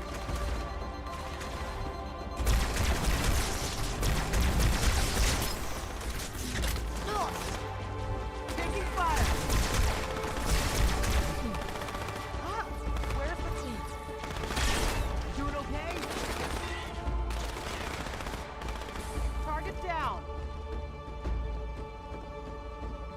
Thank you, Sarah. Bring us a ride.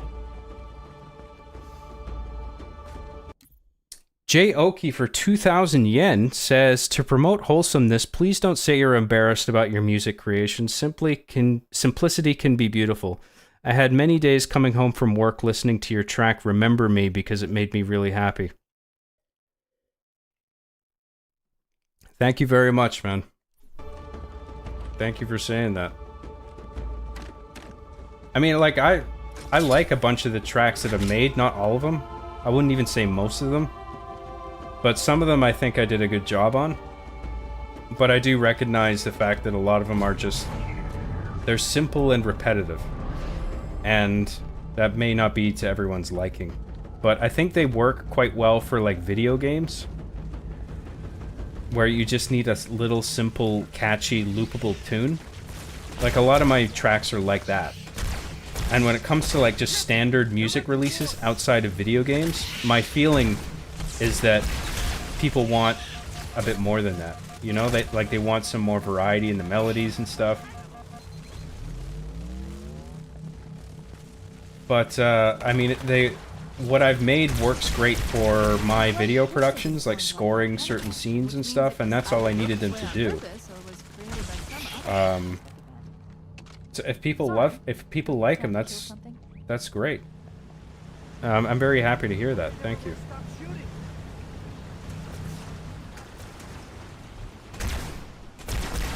I totally forgot about this, like, gondola part. This is pretty cool. Ah, shit.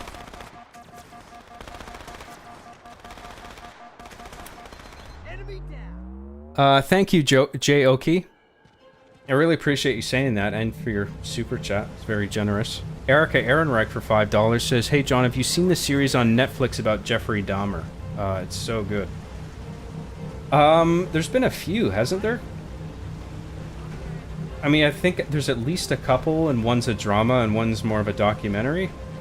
Maybe one is like a mixture of the two. I haven't seen either. But, I've heard good things about at least one of them, but I don't know which one. So...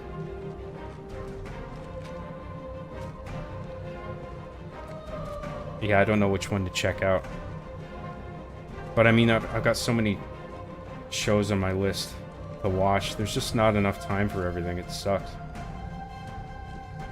There's too much content, and there's too much shit to do.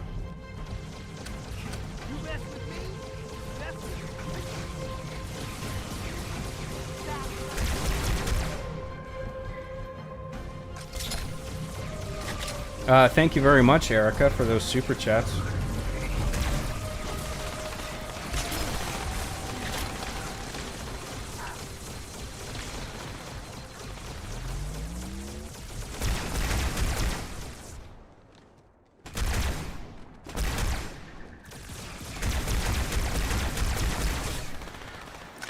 Come on, die, you fuck.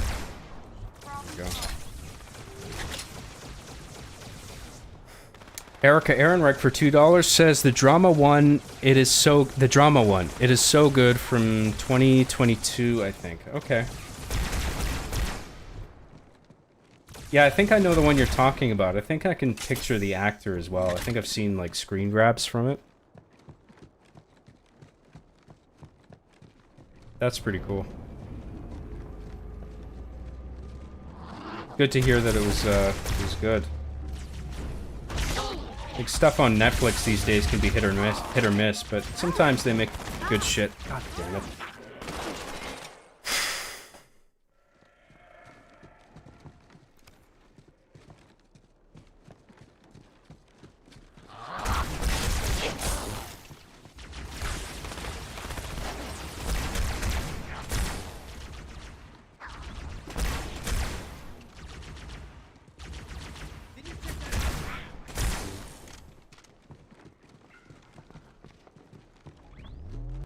Is it over? Got another one over here.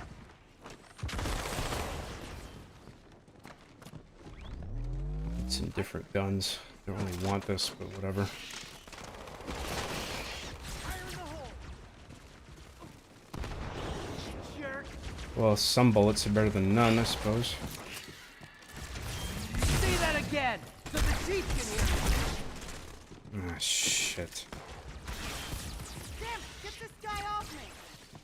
Okay, let's fight. Go out and find some guns.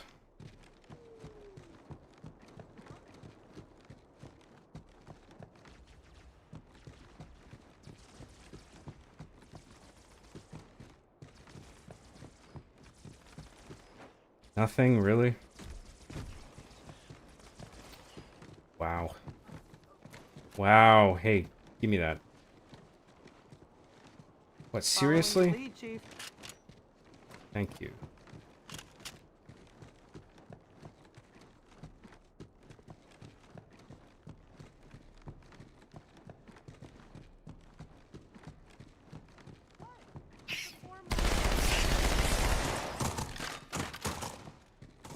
Ah, now I see.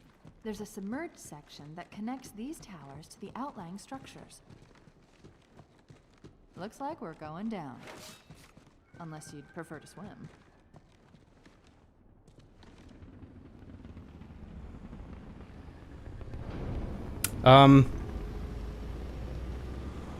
Sarah XC for $20 says, in November, I'll be in Vancouver for a week with my sister. Is there anything you'd recommend go seeing? It's our first time out of province.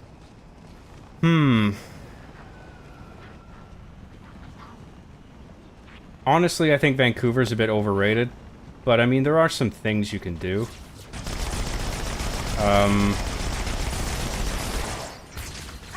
You could go to the waterfront, which I guess has some nice views. You can do some, like... There's some tours you can take that sort of... You can take, like, sort of an aerial tour where you're just in sort of a virtual reality box, but you might think that's kind of lame. It's not something I'm particularly interested in, but I'm honestly, like, struggling to think of things. There's some comedy clubs. Honestly, I'm struggling to think of shit. I mean, I don't think it's...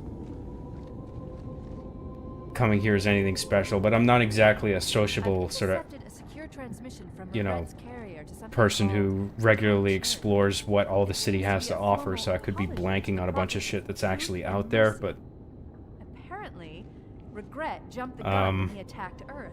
He's asking the other prophets to... There's some nice restaurants downtown, like if you've got the money to spend, but I mean, it can be quite pricey. That explains why there were so few ships in his fleet. I honestly don't know what to recommend. You got the Queen Elizabeth Theater, and that's probably the best sort of... Well, not the best. I don't know how you'd measure the best, but you got the Queen Elizabeth Theater, you got Rogers Arena, you got BC Place. They regularly have not only sports games, but like comedy shows. Like I remember I saw Bill Burr recently. That was like the last guy I went to see it. I think it was Rogers Arena. I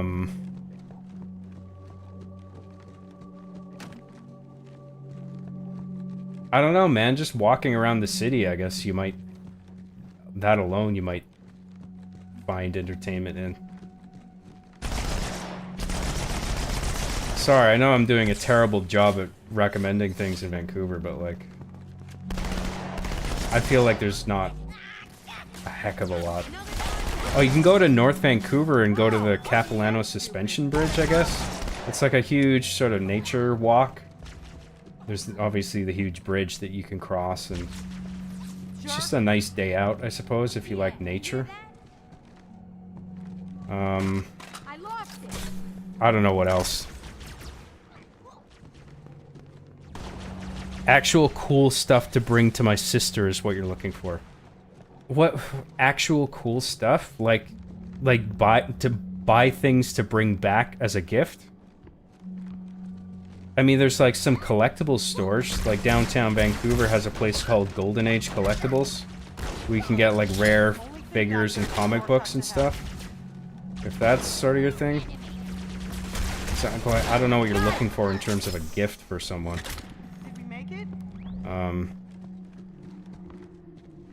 Stanley Park Aquarium? Yeah, sure. The aquarium I hear is pretty pricey to get into. I don't know the exact fee to get in. I've heard it's not cheap.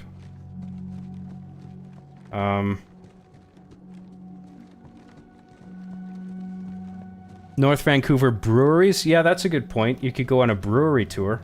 I know a few people who have done that. There's a lot of fucking breweries in Vancouver. You'll never short of fucking breweries over here. Everyone's trying to make their own beer. Every single individual in Vancouver has their own brewery, trying to make their own beer.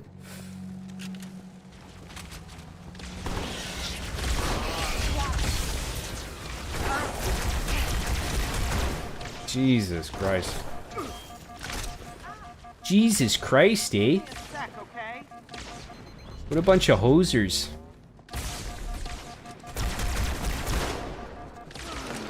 Ah, oh, come on. Let's catch up on what I missed.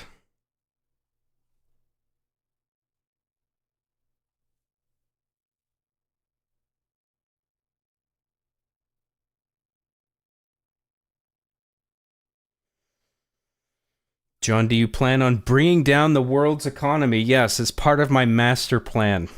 Is to ruin the economy for not only myself, but everybody else. Brilliant. When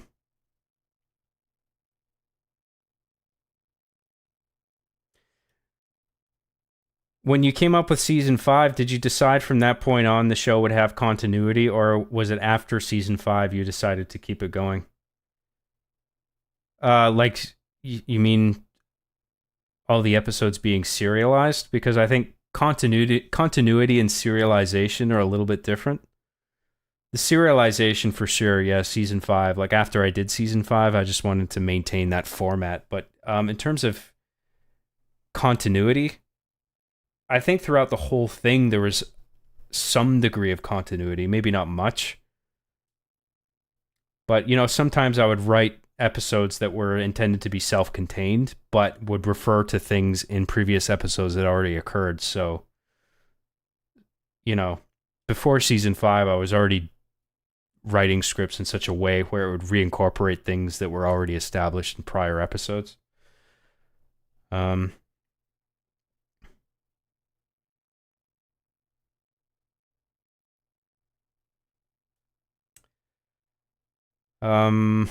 John, have you smoked cigars before? What are your thoughts on them? Yeah, I like a cigar. I don't smoke them often, but now and then, if I'm at a party or a poker game or something, I'll have one. And those are nice. I can't do the fucking huge ones though. I like the narrower ones that are like that. Not the cigarillos, a bit bigger than that, but the fucking beefy ones, I can't. I can smoke a bit of one of those, but the whole thing, like, I just end up feeling nauseous. I can't do it.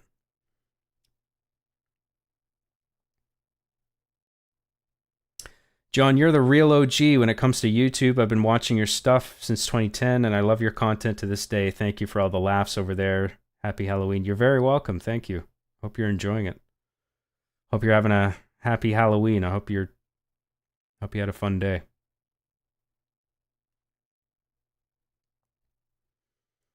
As far as the money thing, you left a huge impact on a lot of people's lives, mine included. I get being humble, but that's deserved. Well, thank you for saying that. I'm glad you think so.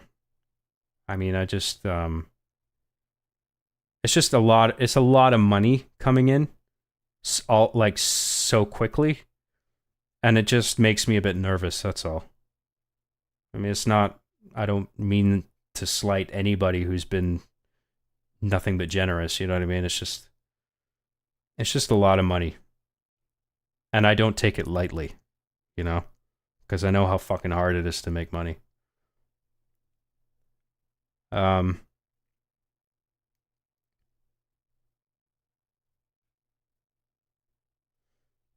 Sarah, those Romanian orphans are still pretty hungry. I'm sure if you give John more dollars, he'll throw more Twizzlers their way. I was just reading that out because I thought it was funny. You don't need to send any more.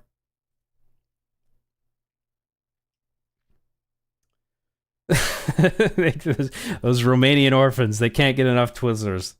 They love them. That's all they need.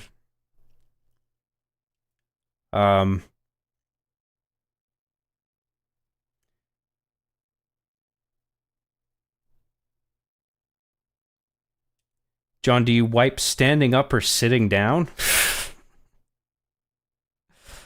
I'm sitting down usually. Jesus Christ. John, I want you to know I send most of my chats jokingly. I never mean to upset you. I'm sure a lot of others here do the same as well. Love you, John. Thank you very much. I mean, I it's just my personality, you know? I lose my patience a little bit sometimes, and I can sound like a dick. I don't mean to.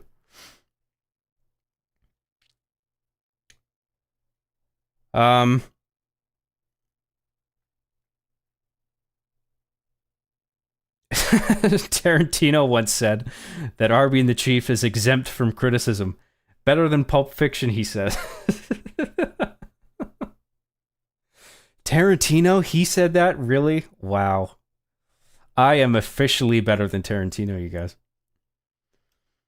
Your music is great, John. Love listening to It's All Gonna Be K. It brings a great amount of peace to me and tranquility, especially on days when I'm feeling down and out. That's great to hear. Thank you very much.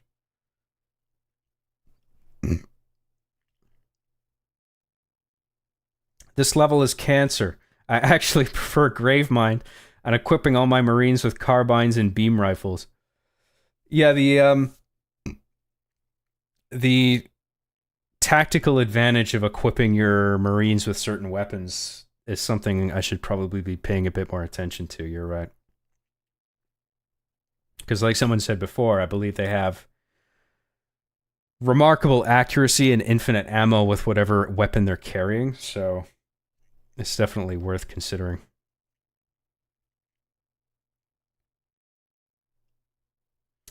Vancouver Island. Oh yeah, Vancouver Island has some cool stuff. I mean, once you've been there a few times, I feel like I haven't been there in years and I'm not inclined to go again, but there's some pubs down there, there's some little theaters, like community theaters, I think. Some little restaurants, some gift shops. It's a nice day out, I suppose. But yeah. John, do you make your own maple syrup? Yes. I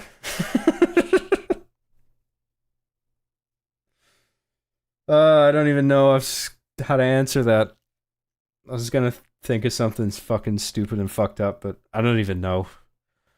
My brain is too tired. Science World. Oh yeah, Science World.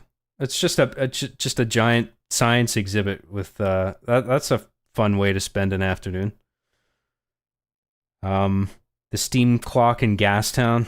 Sure, yeah, but once you see it, it's just like, what are you gonna do? Just stand there and admire it for an hour? Like once you've been there for a couple minutes, it's just like, okay, what's next? Cole Harbor is kind of ritzy to a degree. Granville Island is big for tourists too. Sure, yeah, lots of shops and whatnot to see. I just feel like there's shops everywhere, so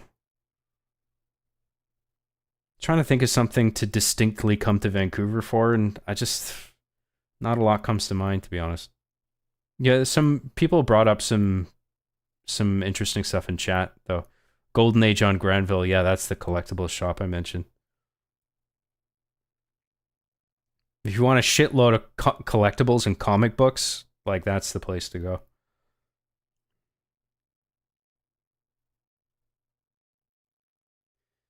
Midwest US is like that with breweries as well.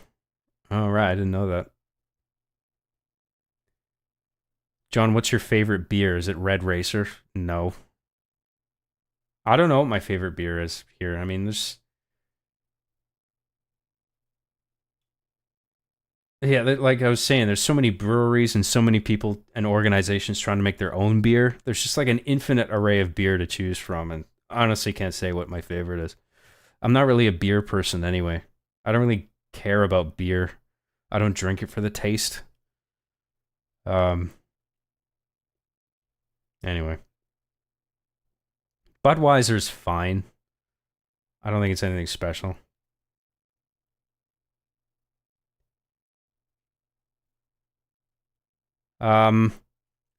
Mikhail Manfredo for $5 says, asked GPT about best sites to see in Vancouver and said it visit Arby and the Chief monuments at every one of John's apartments throughout all the seasons.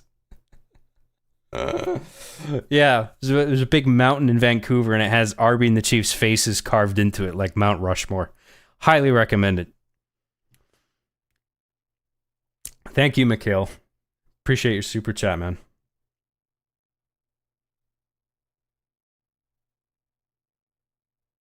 Double Dweeb for $1.99 says Stranger Brew referenced based. Stranger Brew? I don't think I've tried that. Is it weird? I feel like John as a character would fit in a season of Trailer Park Boys. I don't know. I don't feel like I would fit in there.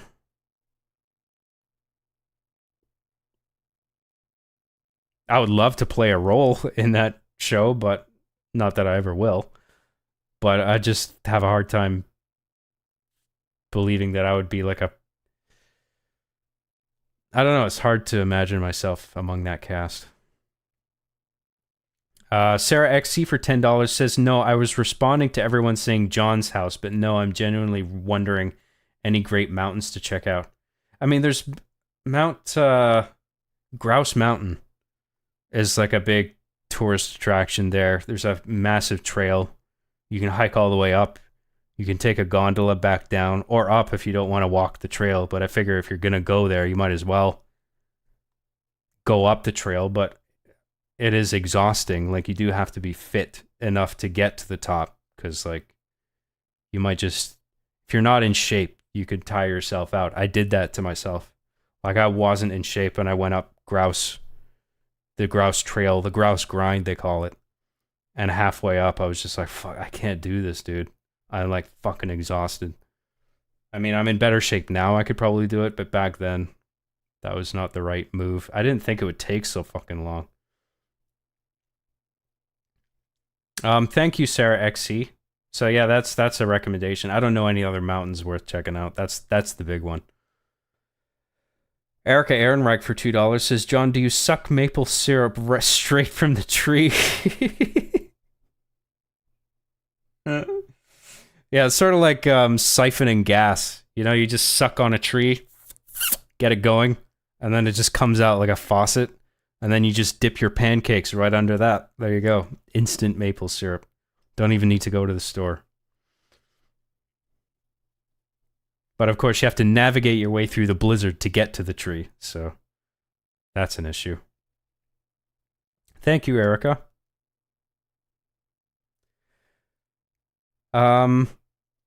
X sauce code for $5 New Zealand dollars says, have you read the sci-fi book Adam Kovic wrote with Aaron Marquis Rook?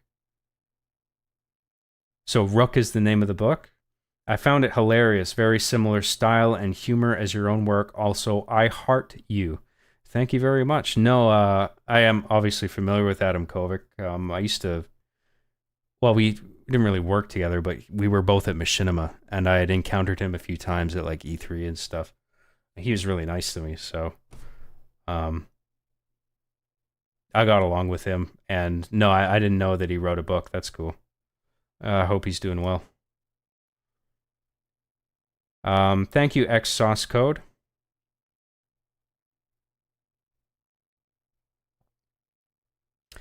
Don't insult Van Isle, bro. Victoria is a lovely city. I don't know if you're talking to me, but I didn't mean to insult any particular area. Victoria, I don't think we were even talking about Victoria. Van Isle, I'm not even sure what that's referring to. I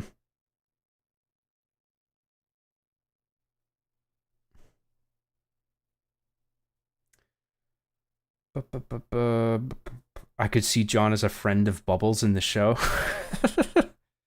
Why would Bubbles be friends with me? That doesn't make sense. I don't see it. Strange Brew is a comedy movie where two losers get... Oh, yeah, I know Strange Brew. Somebody said Stranger Brew, and I thought they were referring to some brand of beer. I know who Bob and Doug McKenzie are, dude. I'm from Canada. I know that much. Yeah, those Those guys are great.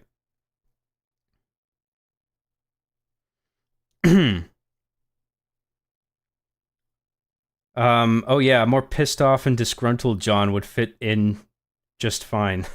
Trailer Park Boy would have no bumps. Your sarcasm is just great.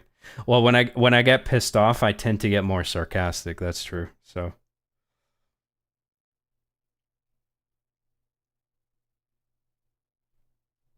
All right, we're caught up on chat. Thank you very much, everybody. Let us continue.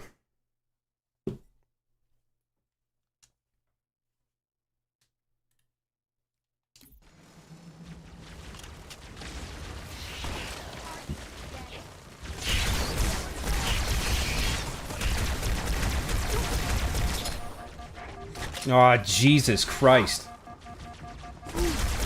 Oh, fuck off, man. Just all directions. Alright, let's fall back.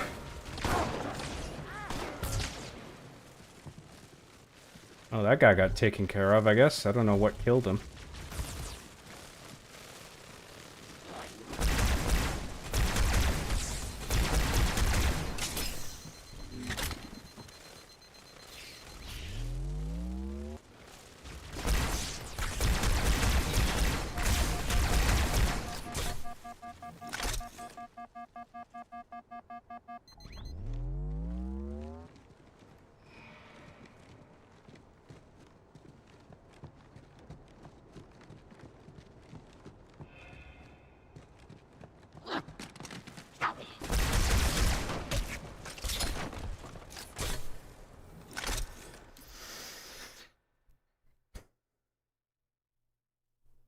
Sarah XC for $20 says, this might be more of a personal question, but are you working a regular 9 to 5 or have you become dependable on your YouTube career? Again, don't answer if you don't want to.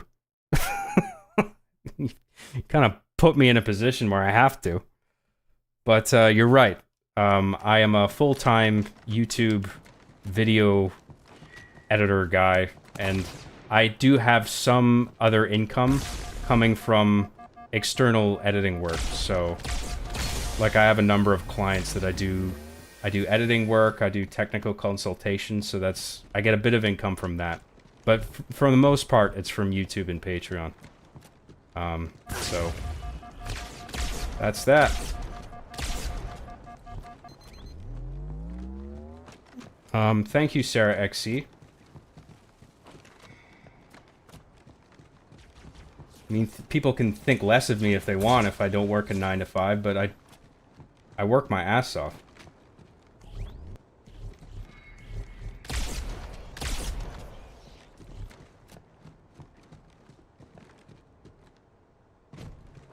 And I also very much enjoy the work, you know? A lot of the time it doesn't feel like work. Well, actually, I would say most of the time it does. But sometimes it really doesn't, and it's genuinely fun. And I'm very appreciative to be able to earn a living doing something like that.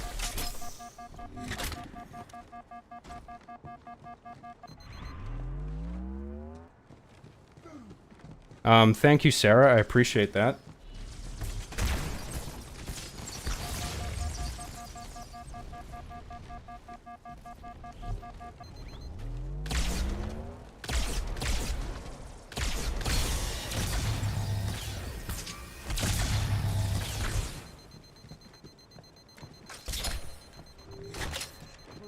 Oh fuck, those guys are down there, I didn't even notice.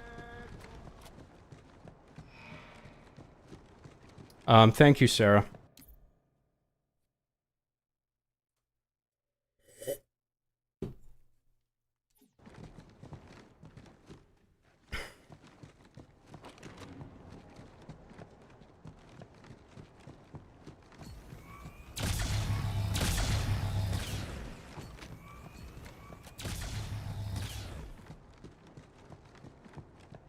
I mean, I'm very lucky to do what I do, but I think it's fair to say, to my credit, that the position that I'm in didn't just fall into my lap.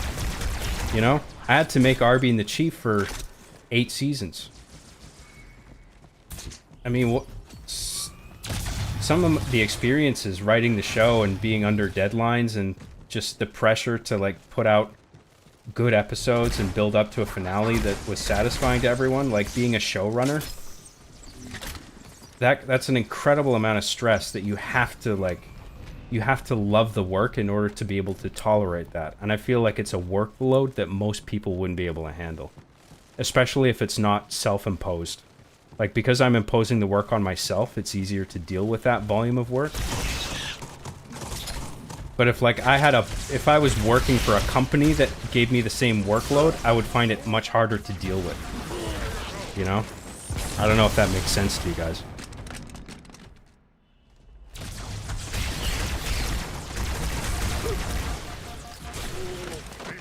Fuck's sake.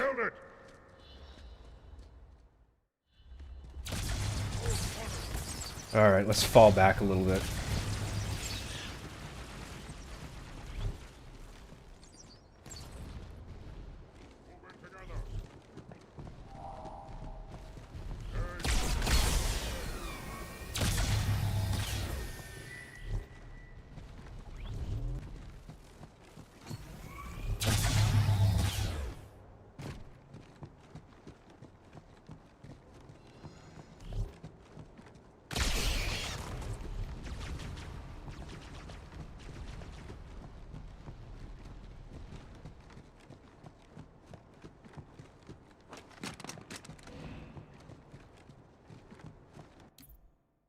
Erica Ehrenreich for $5 says, also, John, I'm really happy because you are one of the few English-speaking people who can pronounce my name correctly.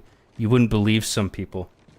I do try and be attentive with that, but to be honest, I wasn't even sure that I was, or even confident that I was getting it right. I figured I was probably mispronouncing it the whole time, so that's actually a relief to hear that I actually got it right. So, good stuff. Thank you very much, Erica. I was hoping these guys would follow me down here, but I guess that's not happening.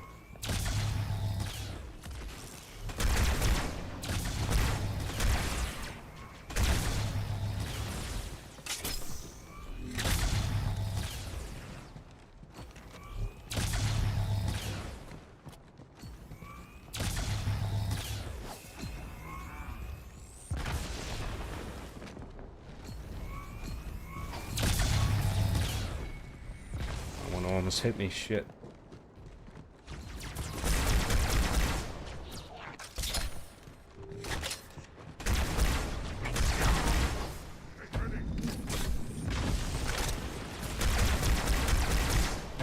Come on, that grenade must have taken a dent out of his shield.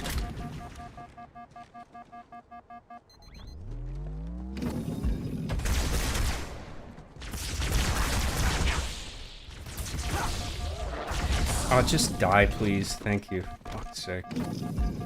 These doors are interesting. I don't really remember these. I wonder what the originals look like.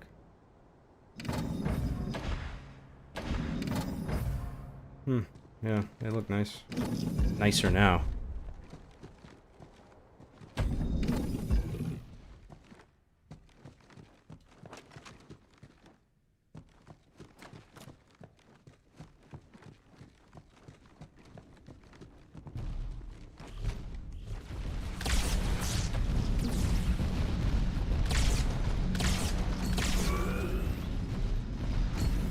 Whoa, fuck.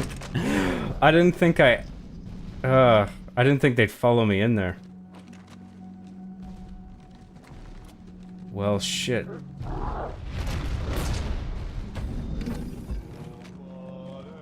Well, we got a full sniper, that's good.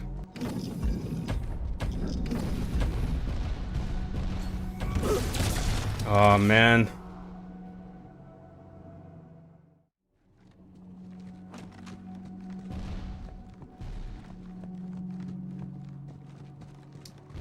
Let's go out the top entrance. Flank these mofos. Where is the top entrance? Oh, I gotta go around up there, right.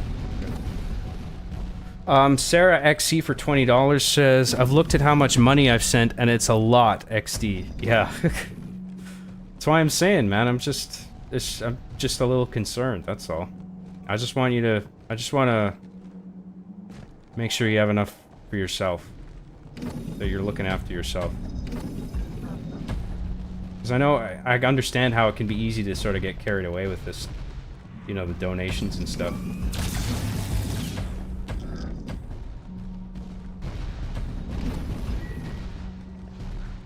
Do your attack, please, for the love of God.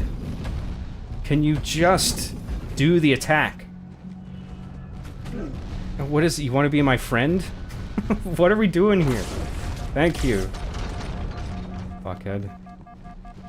But we're all extremely thankful and respect you for trying. You could be taking a day to work, but you decided to spend it with us, and for that we love you. I mean, I'm happy to, but to be honest, I probably should be working today, but I thought, fuck it, it's Halloween, so I thought we'd have a fun little streaming day for the holidays' sake. Because I've got a lot to do. I got my new RB and the Chief I gotta work on, I got Hard Justice to work on. I got a bunch of other little projects around that. But I also think it's important to stay engaged with my audience for my channel's sake. You know? Like, it's worthwhile to maintain this on a weekly basis.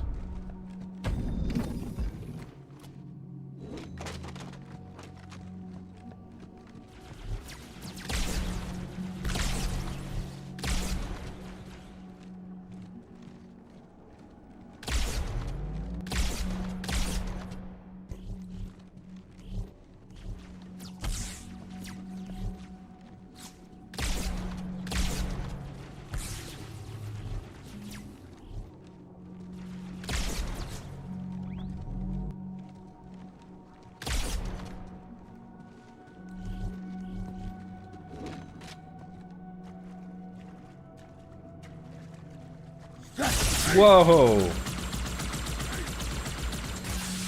Getting that checkpoint lulled me into a false sense of security.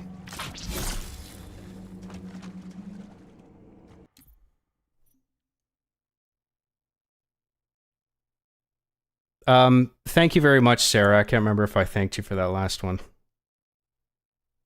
I mean, it's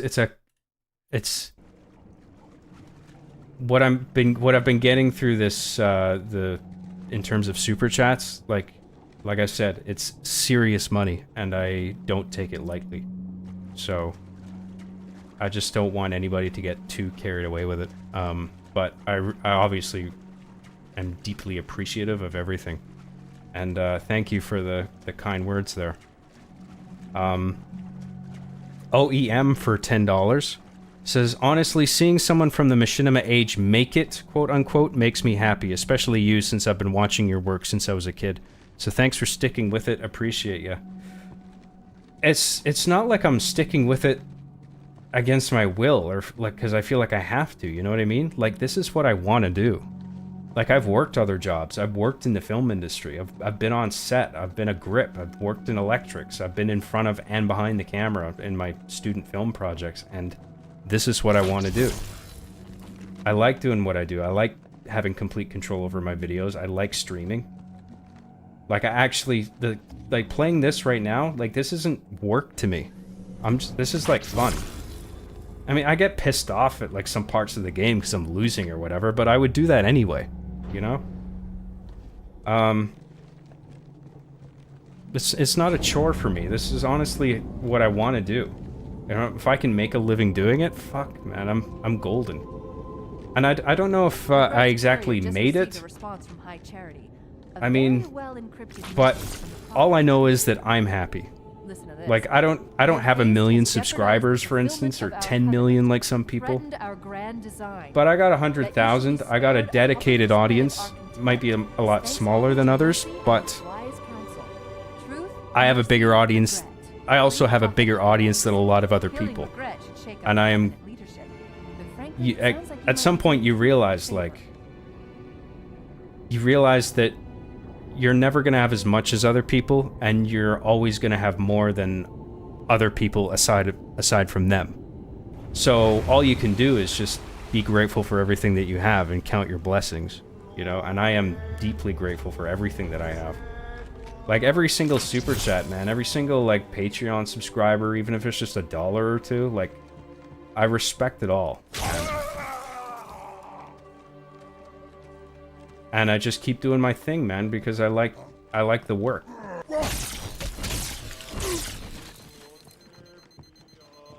I like putting out a show where I have complete control over the entire thing, and then people really enjoy it, and then I can point to it and be like, I made that show, you know? I don't feel like some tiny cog in a machine.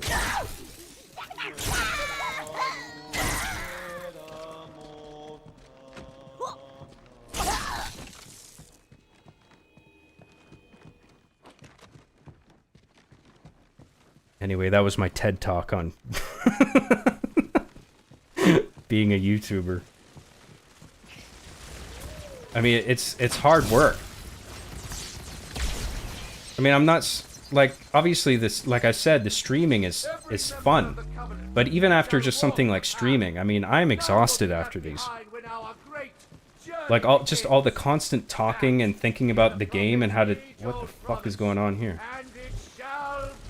Like, it's mentally taxing to, like, just engage an audience for this long and play a game in a somewhat competent way for like 8 hours. It's very tiring. But, like, I'm happy to do it. And, like, I work, outside of that, I work almost constantly. Like, I'm always picking away at some project. Maybe I'm just writing something, or I'm sketching something out on my tablet, or I'm doing some editing work, or I'm getting some recording done. Like, I pick away at a bunch of different projects in different sort of phases. And it's just, like, whatever I feel like doing, it's just like, I'll work on a bit on that today. And, I honestly just like the work, so that's how I'm able to put up with so many hours. But I wouldn't have it any other way.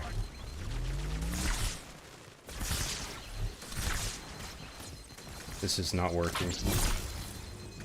I need a non-scoped weapon. Let's do this.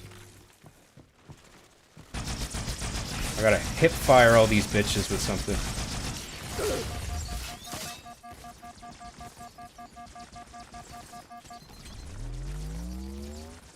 Thank you, OEM, for your super chat. I'm glad you think that. Like I said, I'm happy to maintain it because I enjoy the work.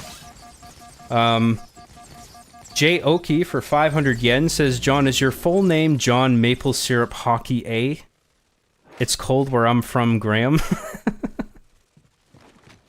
That is on my birth certificate, yes. How did you know? Do you have my birth certificate? Are you the one who stole it?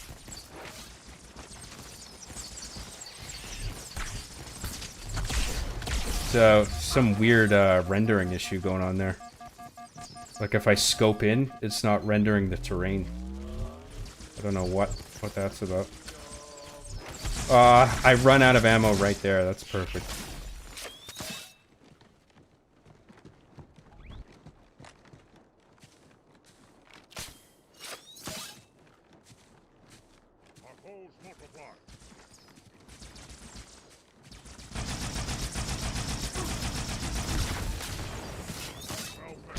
Like, in terms of, like, making it, or in regard to that, rather, I used to think that, like, if I wasn't working in Hollywood, I was a failure, you know? I used to have that mindset, particularly in college, that bothered me.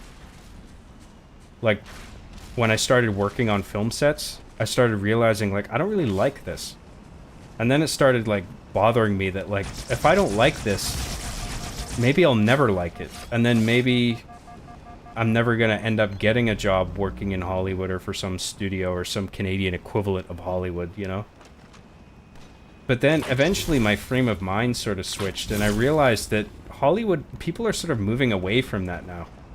And, in favor of independent creators. And so now I'm starting to realize that I'm in quite a beneficial position.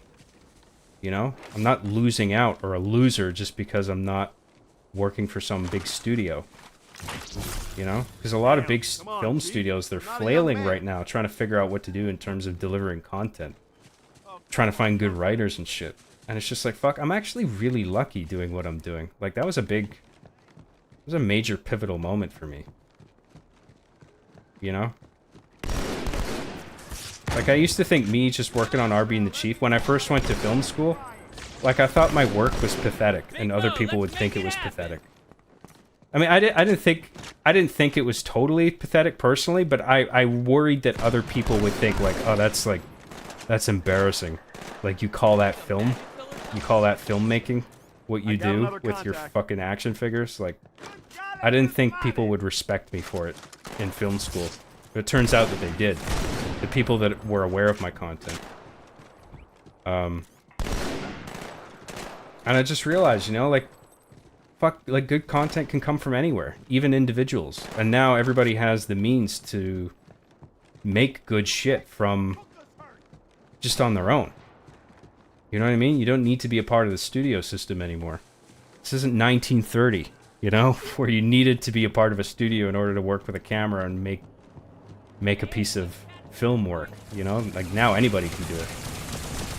So, I feel very lucky to do what I'm doing and earn the kind of money that I am. I mean, I'm not like XQC level or anything where I'm signing $10 million deals or whatever the fuck, but I don't need that in my life. I don't need fucking crazy Playboy money, you know?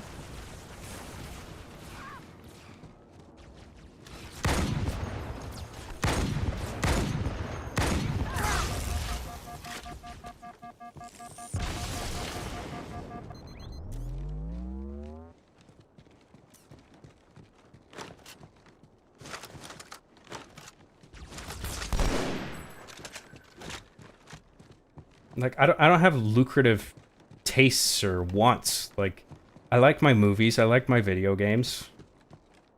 I enjoy my work. I don't need much more than that. You know? Hurt.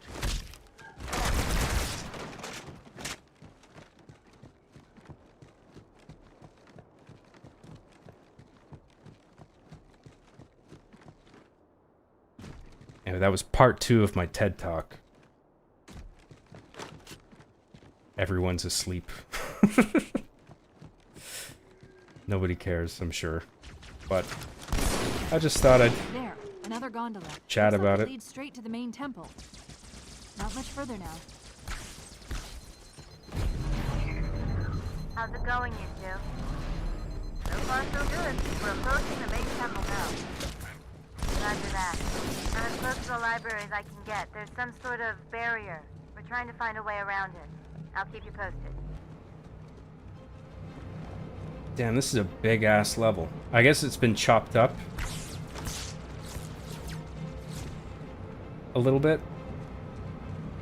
But, it feels like one big, continuous thing, which I actually really like.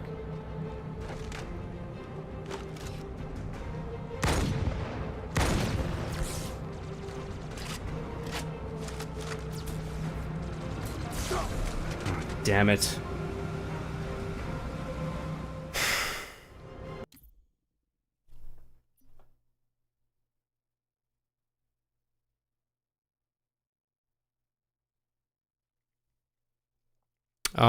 Let's do some chat.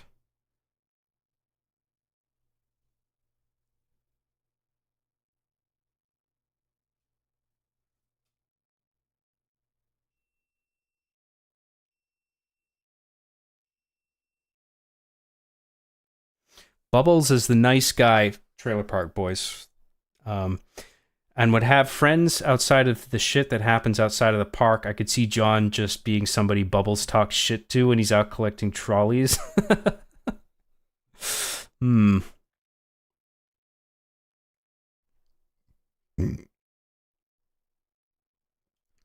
Work is work. Editing sucks. Editing can suck, but I honestly enjoy it. I know some people who tried it and hate it. And I don't see it that way at all. Like, I have enough respect and, enough respect for the medium that I just enjoy piecing a film together piece by piece, you know, bits of video, bits of sound, and watching it come together. That's actually, like, I find that exciting to work on shit like that. I mean, it's not for everybody, but I enjoy the work. And finding editing work that pays well is really difficult.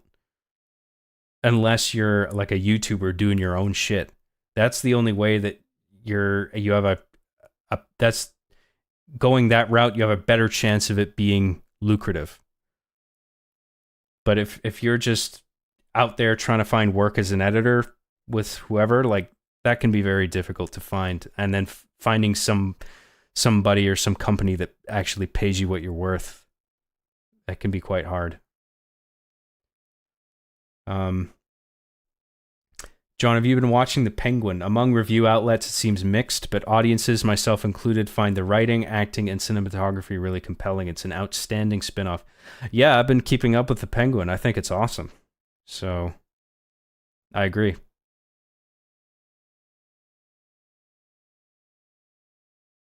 Looking forward to the finale. I guess there's only 2 episodes left now, so I'm looking forward to checking the rest of that out.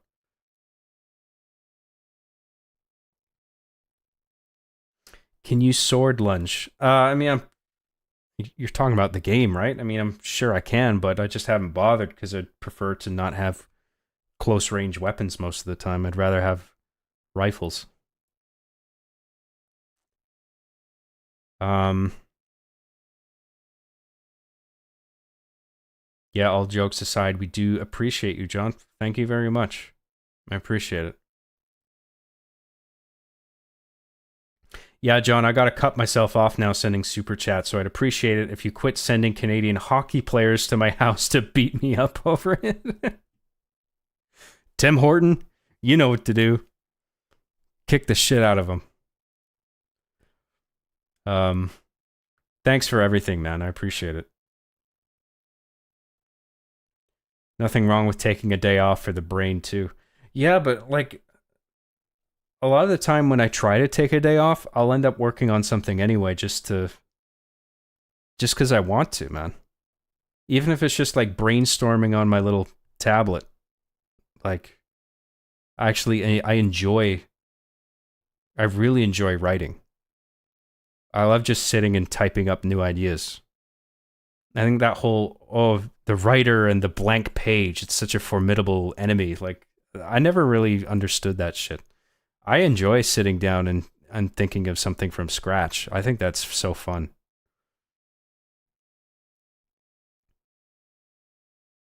In fact, that's one of my issues, is that I enjoy it so much that it's difficult to move on to the next step, where it's just like, okay, now I got to rewrite this and polish this and then get it shot and edited. I love the brainstorming phase so much. It's kind of hard to like get out of that and just get on with actually getting the thing made. Because then at that point, everything's so final, you know? And it becomes not totally boring, but a little less exciting. Yeah.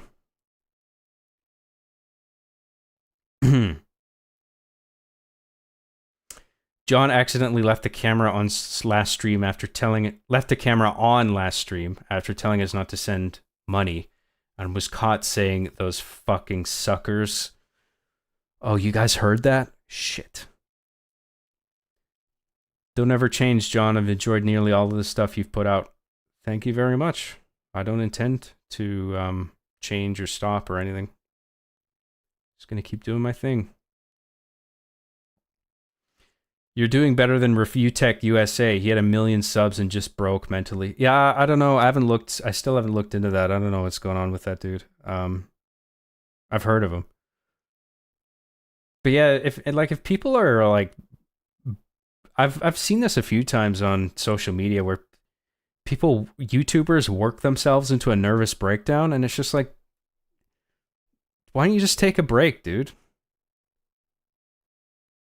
Like, maybe because they're financially compromised and they need steady uploads to keep like ad revenue or whatever coming in, but like, I don't know, man. There's certainly no shame in taking a break. And when you've worked so hard that you get to that point where you're having a breakdown, it's just like, I don't know. It's a shame to see that happening to people.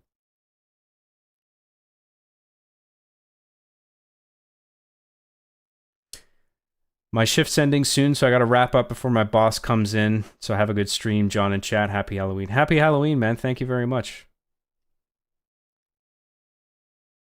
Sarah XC for $20 says, I hope to watch a movie and one day see directed by John Graham at the end. Not sure that would ever happen, but I'm not against making a movie with people that I trust and get along with. I would actually love to do that at some point while I'm still young and have the energy. Relatively young. Let's not kid ourselves. I am getting old, but I still got some life in me to do some crazy shit, and I would like to make a film with people I enjoy working with. But to be honest, I would sooner develop a game than I would make a movie. I've said that before. I'm looking into eventually getting into game dev in a serious way, but that's a ways off yet. I still gotta get a game planned firmly on paper first.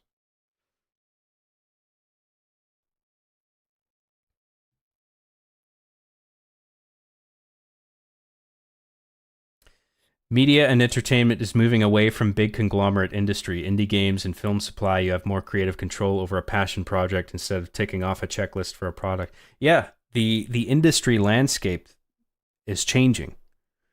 And that's something I learned. Like, I knew this to a degree even before college, but once I got into college and throughout, I started realizing just how much the landscape was changing and further going to change. Like, the whole game is different compared to what it was like 10, 20 years ago. I mean, it's so different now.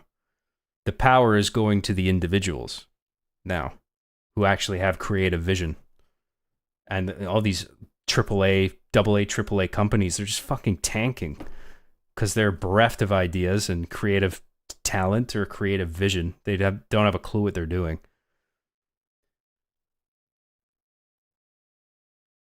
Yeah, it's just it's crazy.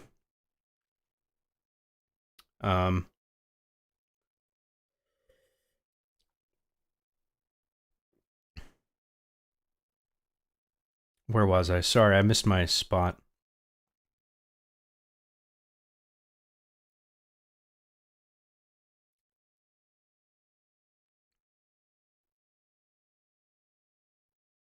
I really enjoyed your film school short, Film and You, starring Cameron Shuttersnap. Thank you very much. Yeah, it's a favorite of mine. I had a lot of fun making that too. That was a last minute assignment too. I think I shot that on the second last night, or the night before the assignment was due. I think I shot it, and then I stayed up all night in the editing bay, editing it, and then I got it out just in time for class. And I got an A. So sometimes that shit works. OEM for $2 says, don't you dare apologize. Good expos. I guess what I was talking about earlier. I'm glad you enjoyed it.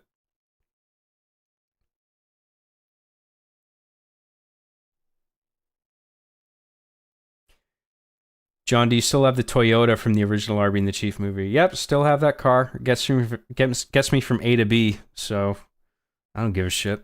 It works great for me. Maybe one day I can get a supercar like that fucking... What's that YouTuber? Jack Doherty or whatever? He was lost control of his fucking supercar and crashed it. Almost killed his cameraman, I think. And then he live streamed it, the wreckage.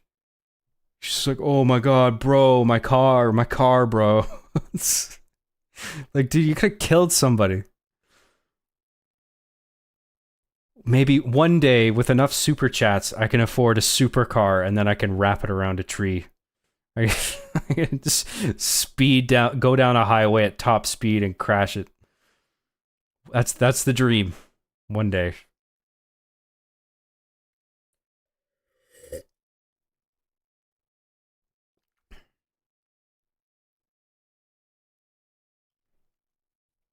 Jokes aside, even if you don't make the big bucks, I think you can always take to heart that you told a fairly unique story across years through an engaging medium that stuck with people even to now. I do believe that. Yeah, I think Arby and the Chief will be more favorable as time goes on for capturing a period of gaming history, I think, pretty effectively. In a way that a lot of other shows don't.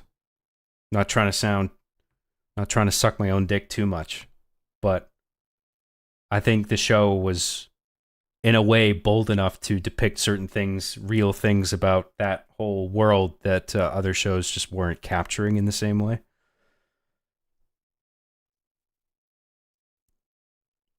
Anyway. That's enough dick sucking.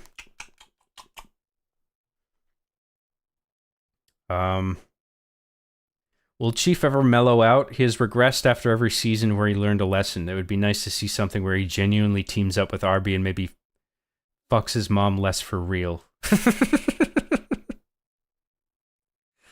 I don't know, but well, the issue is, as soon as Chief develops in that direction, then it becomes less funny. So it's like, I feel a pressure to keep Chief stupid.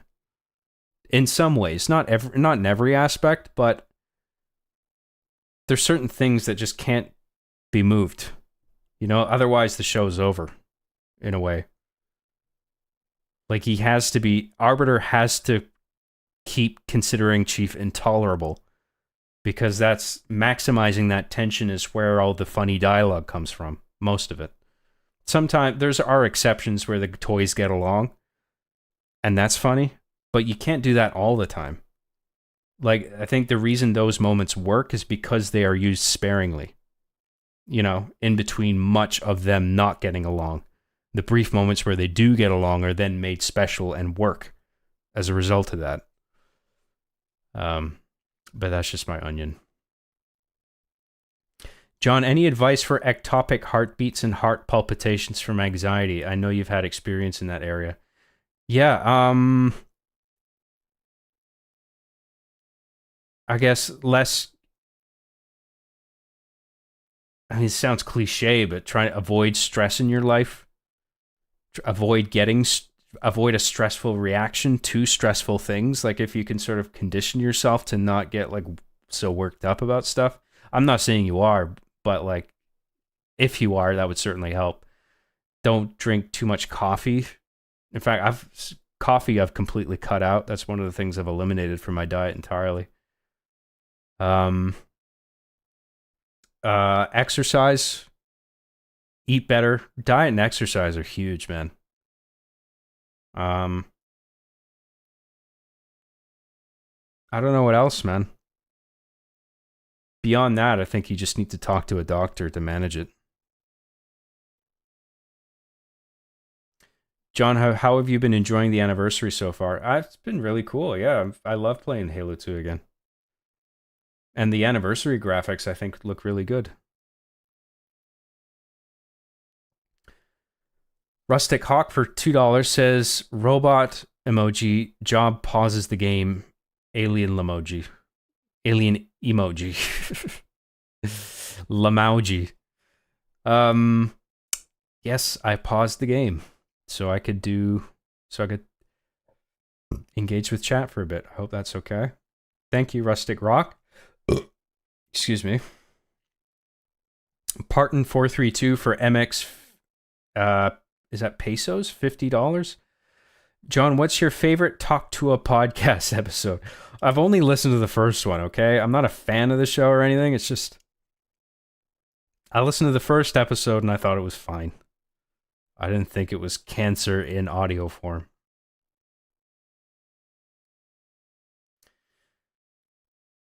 John, do you accept Bitcoin? No, I don't. I mean, I think I used to. I had like a wallet set up, but I don't anymore, and I don't want to fuck around with all that because it honestly confuses me.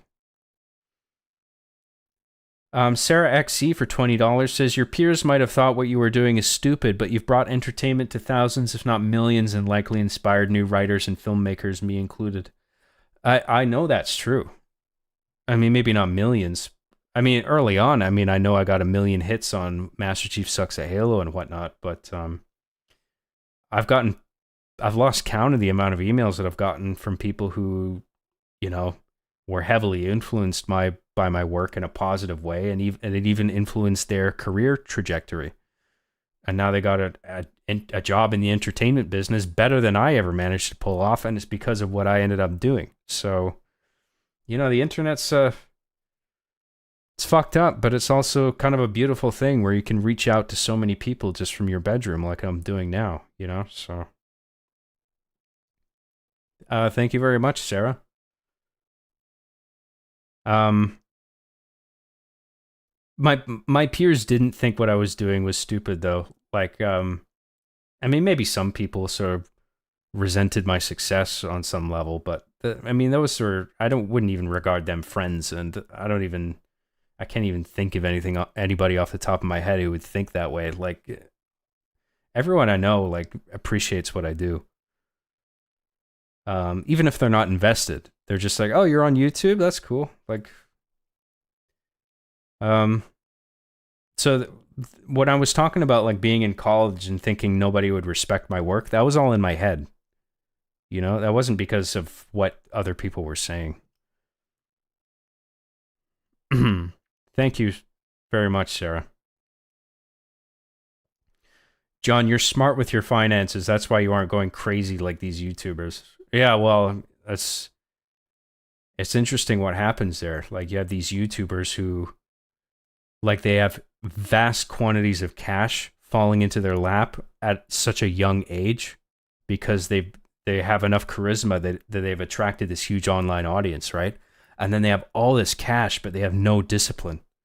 So they just splurge it out on this fucking crazy shit like supercars, you know, and whatever. Bottles of champagne and fucking yacht parties and helicopter rides and mansions, and, you know, I feel fortunate having the discipline and then earning an adequate living and then having the discipline to like save and not get in debt. Like, I'm not in any debt at all, which I'm like incredibly fortunate. Like, I'm lucky to not be, because some people are just drowning in it, and it's fucking sad to see that. But like, I'm doing well. And yeah, it's like being rich isn't just about having a lot of money. It's a mentality. It's like, how do you stay wealthy? You know, and that takes discipline. It's like knowing, like, saving as much as you can, you know? Figuring out what you need as opposed to what you want. And knowing when to say no to yourself when you want something.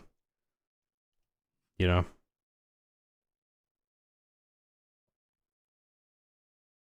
His cameraman was bleeding and he didn't even ask if he was okay. Yeah, that YouTuber, man. Like, every bit clip I've seen of him, he's been such a fucking douche. It's like unbelievable, some people, the way they behave. And it's just like, that guy is spoiled. Like, dude has no discipline, but he has so much money that he's not in a position where he has to learn anything, you know, because the money just keeps coming in, and that just consistently fuels his undisciplined behavior.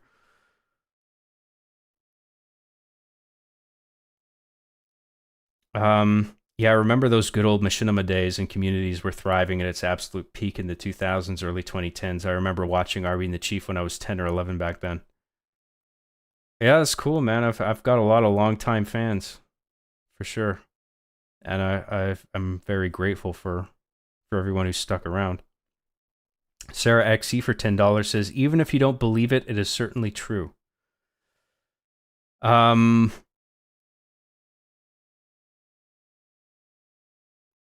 Oh yeah, in regard to my work and whether, and I don't think my work is stupid. I see the value in it. If other people do, I think most people who've seen it do as well. Even if they don't like the swearing and stuff, they can sort of appreciate they can appreciate it on a technical level. It's just like, oh, that's shot in like an interesting way, you know? I used to think what I did was a waste of time, but I don't think that way anymore. I now see that it is quite valuable to a lot of people, and it's affected. I think I've done good making the content that I have and influenced a lot of people in a positive way, and I can die happy, to be honest. You know?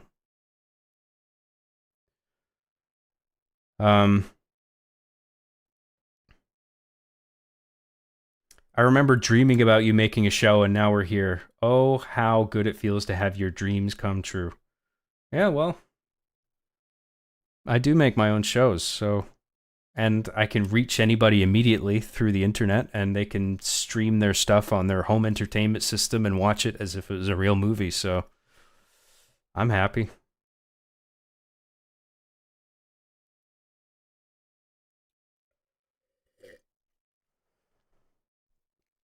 John, do you take SSRIs? I used to. I was on a number of them, and I was managing diagnosed depression. I was rated between moderate and severe for depression. I took Lexapro, Cipralex, so at least one other one, maybe two. And I'm not on them anymore, and I'm glad I don't have to fall back on them. That was a tough period of my life, and I got over it.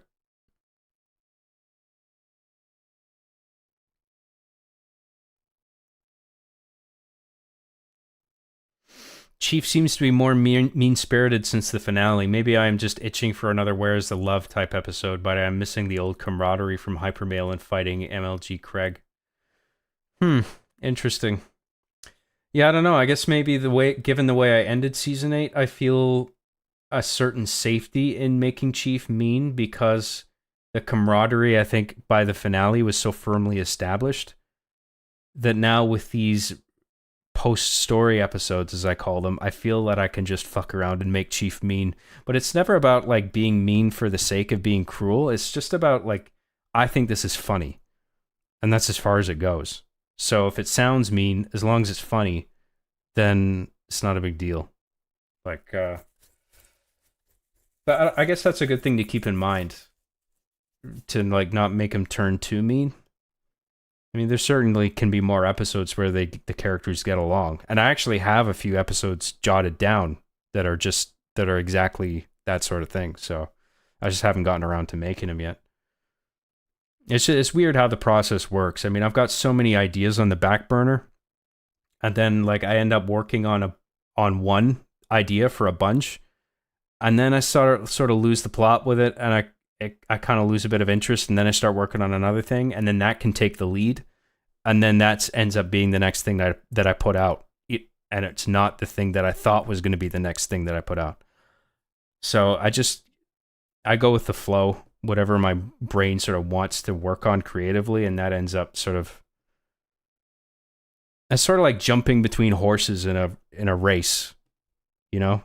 It's like you think this is going to win, but then you jump to the next horse, and then that takes the lead. That's sort of like what my release schedule is like.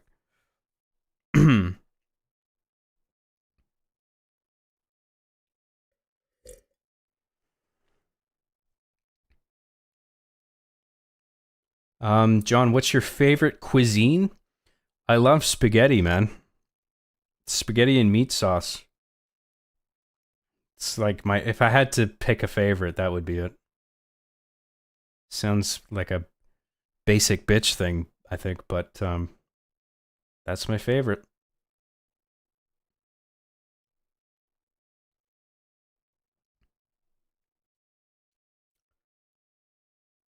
John to his classmates. Hello, do you know who I am? Yeah, that was the exact opposite of how I behaved. Like, I was so insecure about it. I didn't want to emit any kind of those vibes where I thought that I was better than anybody else because I already had a footing on YouTube.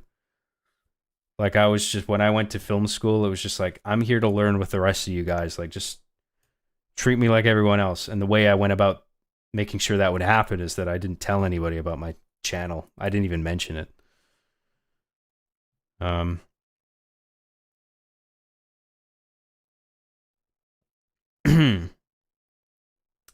He started a Kickstarter to fund another car. Yeah, I know. That guy is fucking ridiculous. Thanks for the financial advice, John. All jokes aside, you are right, and my suspicions about you being smart with your finances were true, judging from how you view money. Oh yeah, I'm pretty careful with it. But I had to learn that, man. When I was getting a salary from Machinima, I wasn't so careful. And then as time went on, I realized, like, because when you're in your 20s, you might think you're smart, but you're still a fucking dipshit. Like, I feel like I didn't really get my shit together until I was at least 30. When I started actually thinking about things intelligently with finances and just things in general in life, you know? So, be smart with your finances, yeah. Hey, Lexapro gang, currently weaning off, nearly done with it completely. Good for you, man. That's great. Hopefully you can get off them, but I'm glad you found some help. Hopefully it's just temporary. What's a movie you've watched or a game you've played that you had zero expectations of being good but ended up loving? That's tough. Nothing comes to mind immediately. I think it's because I've just watched so many fucking movies that it's just like so many to think of. I'm too tired to like pick one out. I think one that sort of fits, it doesn't fit exactly into what you said, but like, I remember I went to see Mother, the Darren Aronofsky movie. It's, fuck, what's her name? Oh my god, why can't I remember her name? My brain is fucking fried, dude. Jennifer Lawrence. And fuck, what's his name from anyway, starring Jennifer Lawrence, and it's so allegorical. It was so on the nose, the first half. Like, I went into the movie thinking, I didn't think I would hate it, but I thought, like, I don't know what to make of this movie. I maybe won't like it, but I've liked Darren Aronofsky's past work, so I'll go see it and just whatever.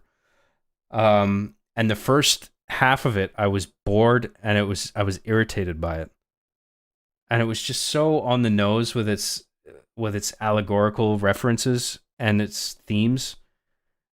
I was just like, ugh, this is going to be the whole thing. But then in the second half, it started leaning into it so much that I actually started laughing hysterically, and then I was totally with it. And I was like, you know what? This is fucking awesome. And now I have it on Blu-ray because I like it so much. And the second half made me laugh so fucking hard. It's so funny. The first half I really didn't like, but the second half I really did. And movies like that, they really stick out to me. You know, even if there's a chunk of them that displeases me, like if there's something about it that I really respect, and with that, it's the second half being so amusing to me that it's just like, I'm a fan. I like this movie now. And then I have it on my collection. Yeah, Mother. I said the name. I couldn't think of the actress's name, but it's Jennifer Lawrence. That's the only example I can think of right now. It doesn't fit into exactly what you asked, but that's the best I can come up with right now.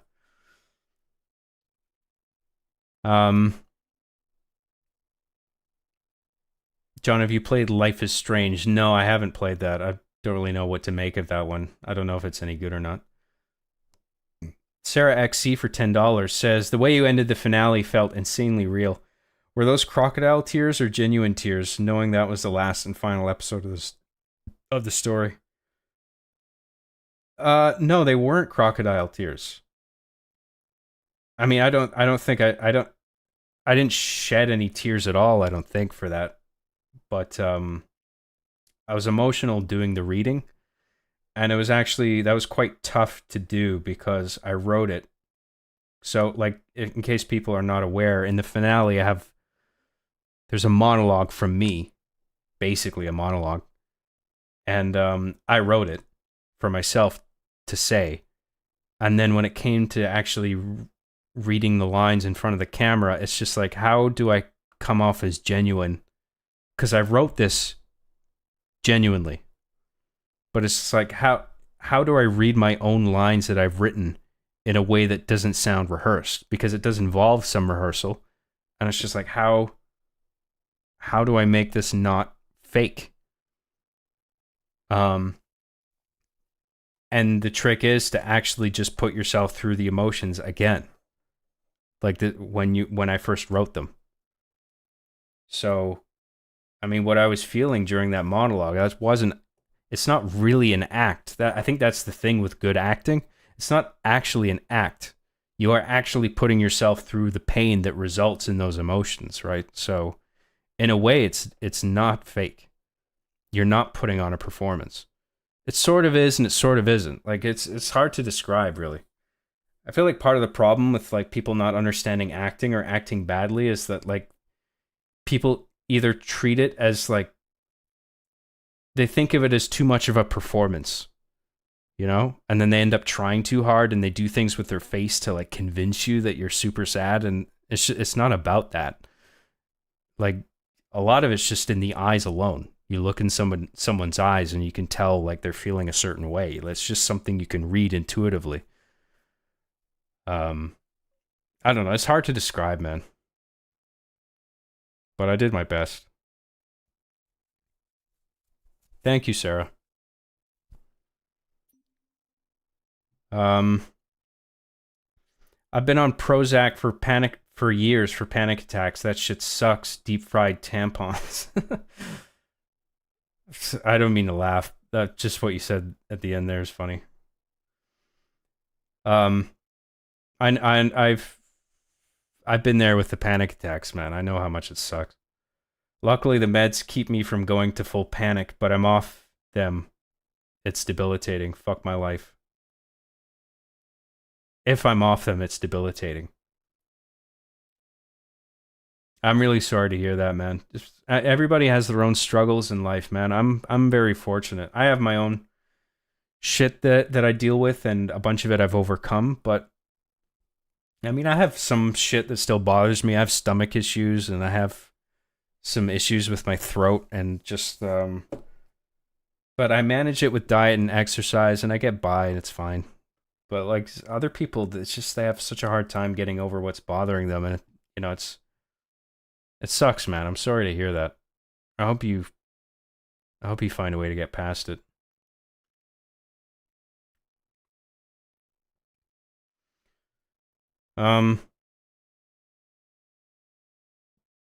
FWIW. For what it's worth. I was thinking what that was. I thought your expressions were 100% genuine in that scene. Oh, I tried my best. I think they were too. Like that's, like I was saying, that's the trick. I mean, it's not really a trick, but to use that word, for lack of a better word, the trick is to not make it an act. You are actually feeling those things. So 2 years of acting school and 1 John CJG stream. Yeah, well, I think it just clicks for some people. Like I feel like I understand. I feel like I figured out a lot of this shit even with like acting and writing, like when I was a kid.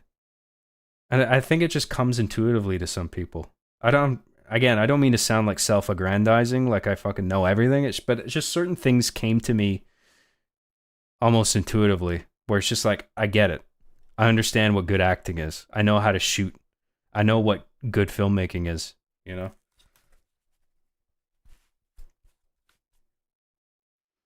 I'm not saying as a kid I knew how to make good films, but it's just like when I saw a good film, I knew that like as a kid I could tell the difference between a good film and a bad film most of the time. And I knew what a convincing performance was and a not convincing performance was. John,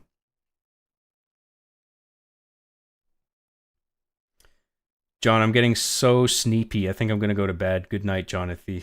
Oh, thanks for tuning in, man. Yeah, I know we've been going for a while. I'm probably going to wrap it up soon. I'm going to try and finish off this fucking level. And then we'll call it a night. Pick it up maybe tomorrow. Honestly, I don't know if I have the energy to stream tomorrow, I'll do it. But I'm just like, we've been going a while today, and I'm so fucking tired. I might feel like just taking tomorrow to just chill a bit and work on some other shit and get some writing done. Because I need to get some writing done, because I need to write another production update. Like I was supposed to get it done today, but I didn't have time. Like for the month of October, just updating all my fans and my backers on what I've been doing and how I've been spending my time. I haven't done that yet. So I have it outlined, but I need to write it all out in prose, and maybe I can do that tomorrow. So I don't know. Maybe I'll stream tomorrow, maybe not. I'm not sure. But either way, I'll let you guys know tomorrow sometime. Not trying to kiss your ass. Not trying to kiss too much ass, but your streams and podcasts actually was the first time I didn't feel alone with the panic. I've never heard anyone else describe the terror so accurately as I experience. Oh yeah, it's fucking terrifying, dude. I know. I don't know what the description is you're referring to. Maybe I had a bit of dialogue in one of my shows that described it, or I guess it was something that I described in one of my streams that I don't remember, but yeah, dude. Panic attacks are not fun. You're convinced you're gonna die. And it's fucking scary, man. But I've been there, and I'm still here. I've had plenty of those, and I'm still here, and you're still here. So that's one of the things that really helped me during one of those episodes. If you're having that, just remember, like, you've had these before, and you came out the other side, and you're still okay. So, and you'll probably get through this one. I'm not saying, God forbid you ever have another one, but if that does happen, just know that you are strong enough to get through it, you know? And that I've found reminding myself of that really helped me get through it, you know? Halo used to be a community-driven game and was more of a game when Bungie was at the helm. Now Halo is pretty much a hollow shell of its former self. It's pretty sad for us as veteran Halo fans. Yeah, I mean, Bungie, I feel like it's lost its key creative talent since they started. And now the whole thing is just a mess. That's what happens, right? As soon as you lose your key creative leads, the likelihood that that company is going to stay on point is unlikely. Unless the key creative talent that leaves finds suitable people to take their place that are absolutely on the same page as them. I feel like that's the only way it works. Otherwise, it's just a decline, down and down.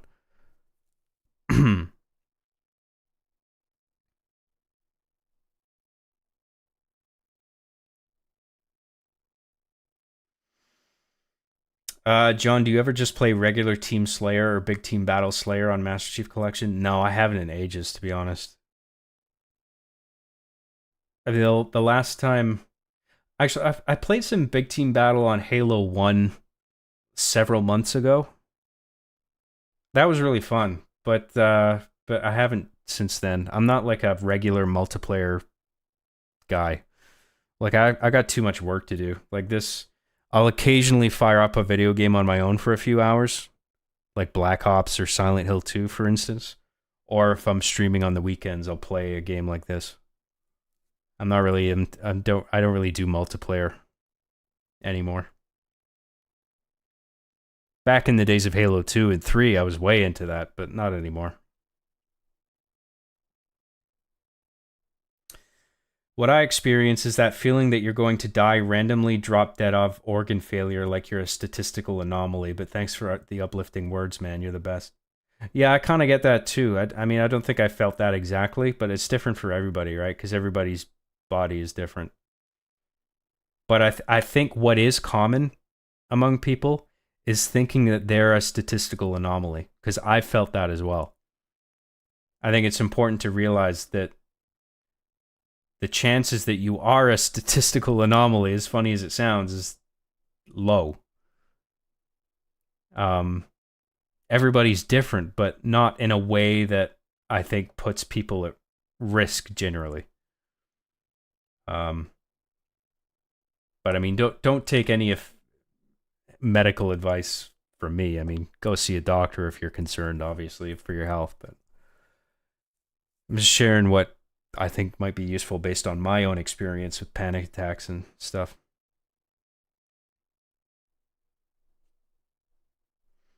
Was there anything particular about Reach, or was it just split screen and film controls that kept you using it through the series run? I made a whole video on it, dude. If you want to know about that, you can check out my Making Machinima video. I go into a lot of detail. It's so much to unpack, and I don't want to repeat myself. Gonna try to get some sleep as well. Feels like a betrayal to you, John, for leaving before the stream officially ends, but I enjoyed every second of this stream. Night, John, you sexy Canuck, you. Thank you very much. Don't apologize. Not that you did, but you don't have to feel bad is what I'm saying. I know I've been going on for way too long, and I'm quite tired myself, but I'm gonna try and finish this level off. So if people want to stick around for that, I'm very grateful. And yeah, let's continue on with the Halo 2 Electric Boogaloo. The Adventures of Johnny Rings and the Halo of Shenanigans. Part 2 Electric Boogaloo. That's the official game title, in case you didn't know.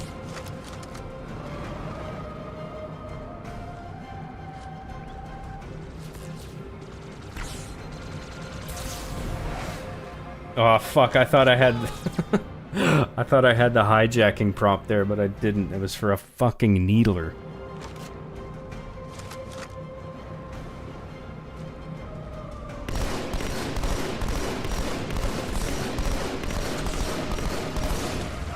Oh my god, dude. Alright guys, so I guess we'll just run out the clock on this shit.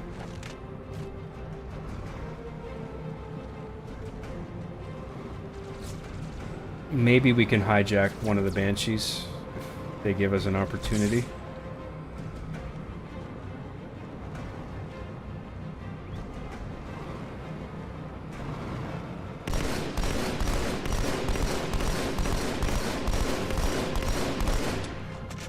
Maybe this is easier than I thought it would be.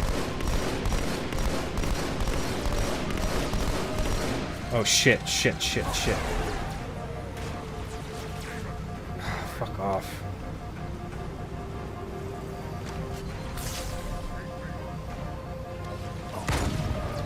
Come on, dude.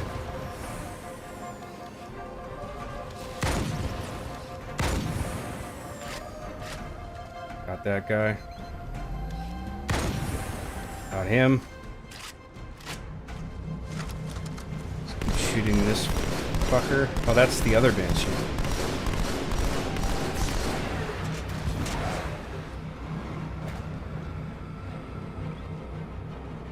Are these glass floors? Oh, okay, so I can just walk over here. That's good.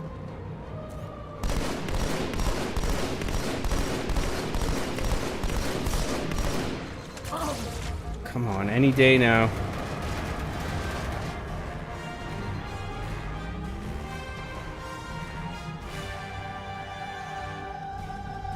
Oh, did they go away? I guess so.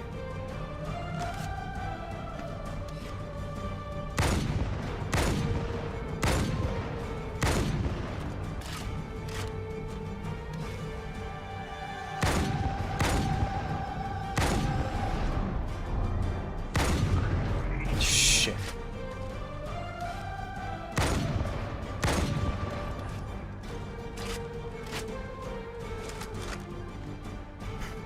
Why not? For shits and giggles. Actually, I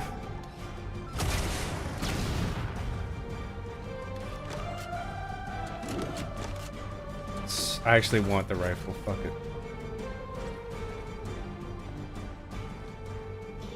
Oh, maybe we're done.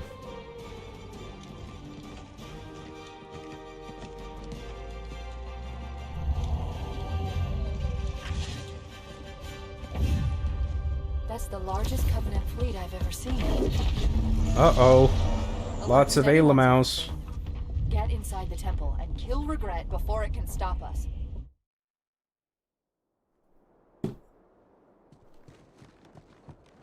Sorry, were you in the middle of something? Whoa. Oh man, that rocket launcher would have been nice. Guess the joke's on me. Kinda makes you haha.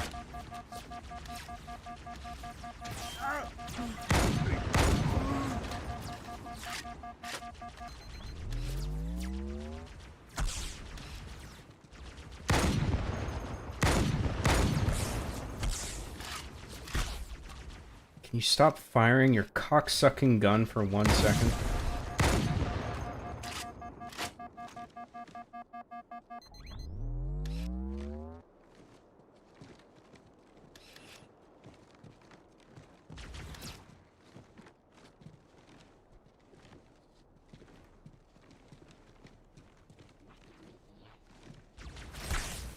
Fucker. The Covenant fleet has Damn it. multiple waves of phantoms. Too many for me to track. We don't have much time. There are honor guards all over this Oh my place. God. Watch your back.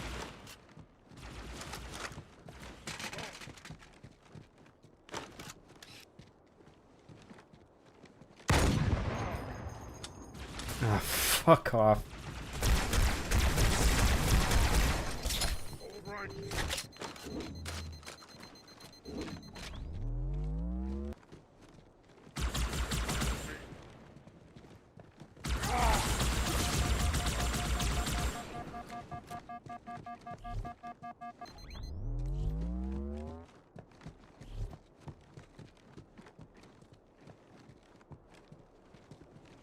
Stop hiding in there, you fucker.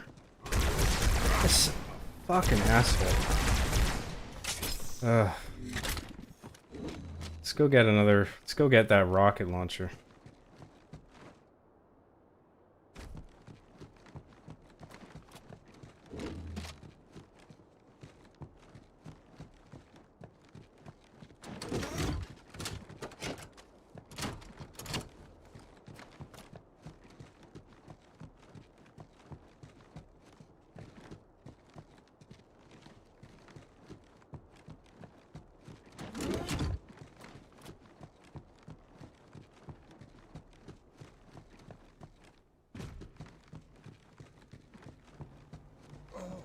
Oh, fucking shit. Wait for it.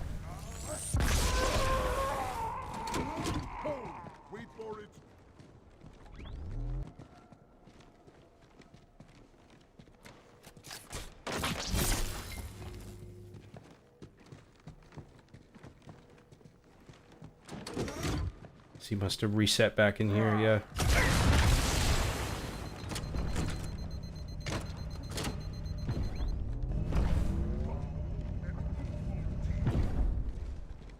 A pox on you, beast.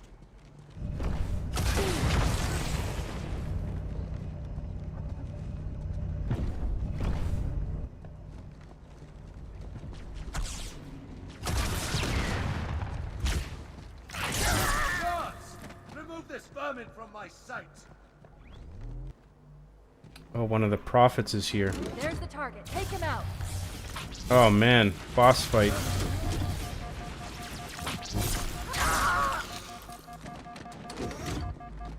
We need a different weapon for this. To interrupt my sermon! Door's closed. Great.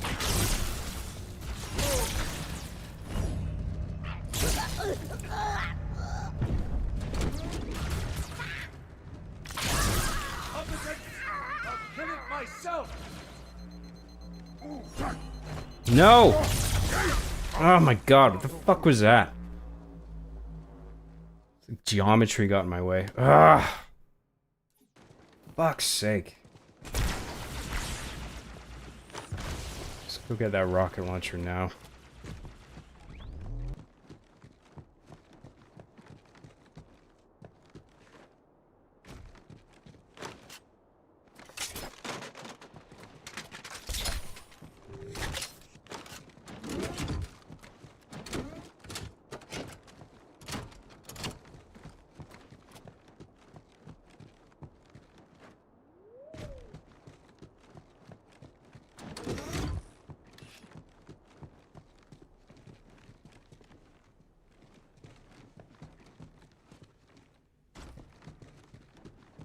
That'll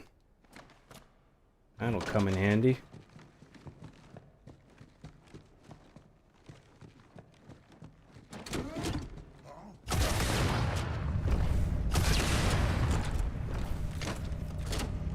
I mean, this is a room with a prophet in it, so it makes sense that he'd be stacked in terms of bodyguards.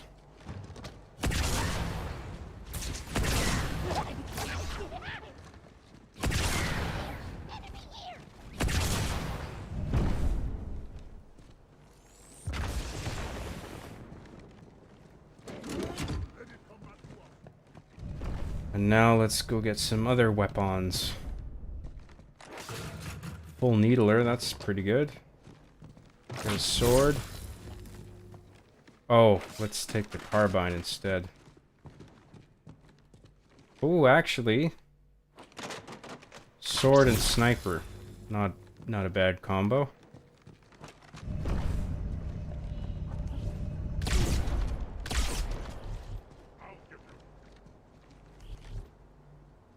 Fuck you. Right in the face.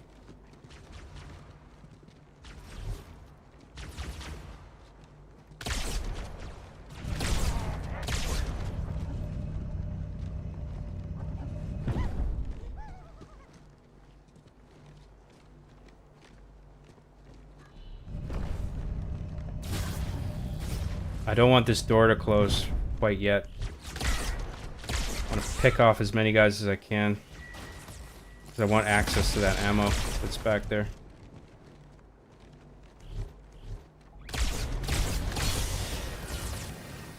Is this guy just like, fuck you, I'm invincible? Is it one of those things?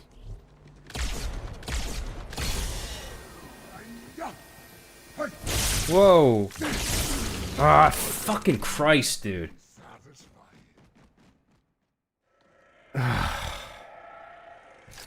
I'm too tired, man. I gotta quit. Sorry, guys. I don't have the energy to fucking finish this off right now. We'll finish this off another day, maybe tomorrow. I'll wrap up. We'll wrap up chats, and then I'll call it a night. All right. I hope everybody enjoyed it.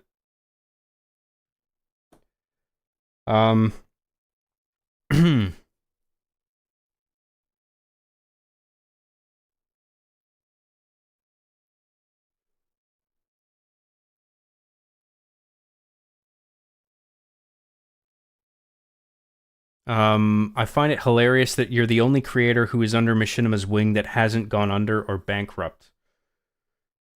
Oh, well. I'm very grateful to be doing as well as I am.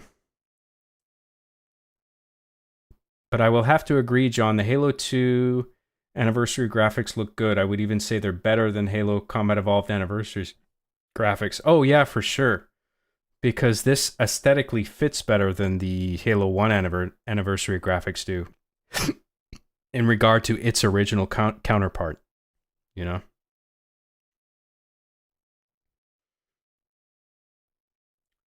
know? Story-wise, I would... Oh, what's that? Halo 2 had the best campaign IMO. Story-wise, I would definitely agree. I think level design-wise, Halo Combat Evolved takes the cake, despite some repeated sections in some levels that played okay.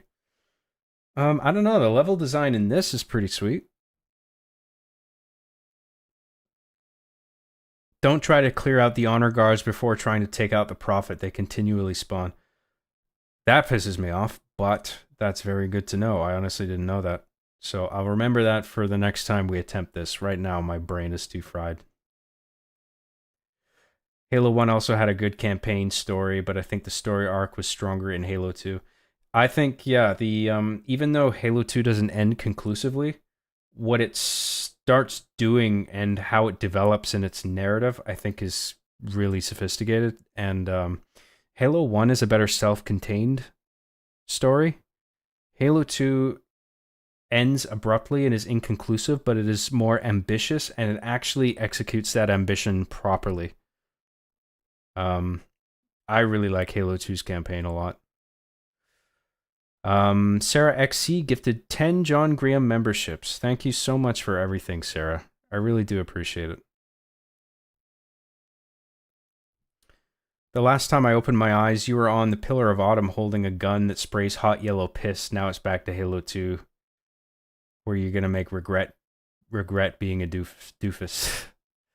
Yeah, because we were playing the Cursed Halo Combat Evolved mod.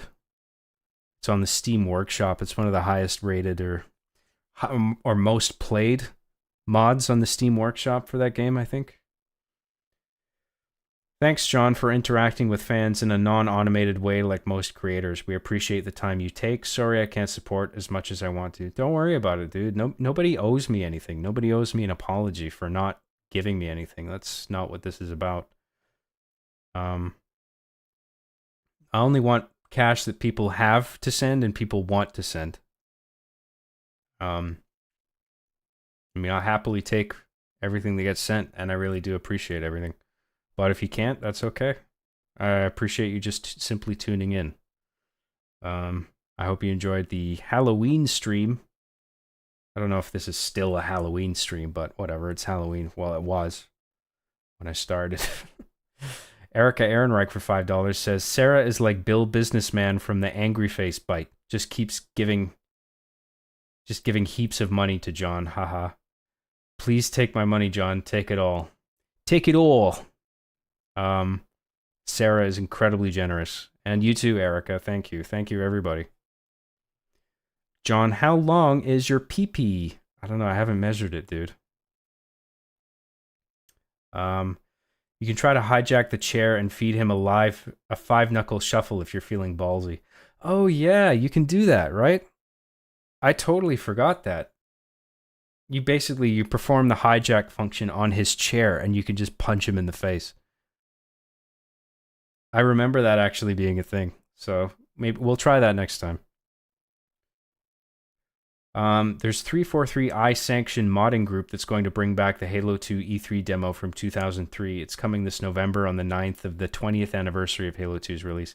Yes, someone told me about that and I looked into it, and that doesn't indeed seem to be the case, and I would very much like to try that. So maybe we'll do a streaming day where we do that for sure. Good night, John. I love you. Thank you very much, Erica. I liked Halo 2's ending only because I grew up with Halo, so having a sequel bait ending was exciting for my little brain.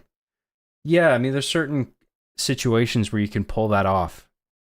You can get away with that. And I think Halo 2 earned it with such a stellar, not only a stellar first game, but the campaign on Halo 2 that is on offer is like excellent. And then even though it's like abrupt, I think it ends conclusively enough that it works. I remember even the first time I finished it, I was just like, I wanted a bit more. I'm surprised that it ended there, but I'm satisfied at the same time because there is a lot of missions. So yeah, I think Bungie just bit off a bit more than they can chew. And I respect the ambition. You know, the abruptness isn't due to laziness. It's due to them having so much to squeeze in within a finite development window. I think that was another thing that helped it, you know. It's a mod that's going to run on Halo 2's engine on Master Chief Collection. It looks really cool. Yeah, I'm aware. I know how it works. So when that comes out, yeah, I'll install it and then we'll try it out. Hopefully we'll have finished Halo 2's campaign by then and we can just go right into that. John, I've been playing Halo Infection custom games all day long, just like the Season 4 episode Night of Evading Dead. Thanks for giving me the tradition.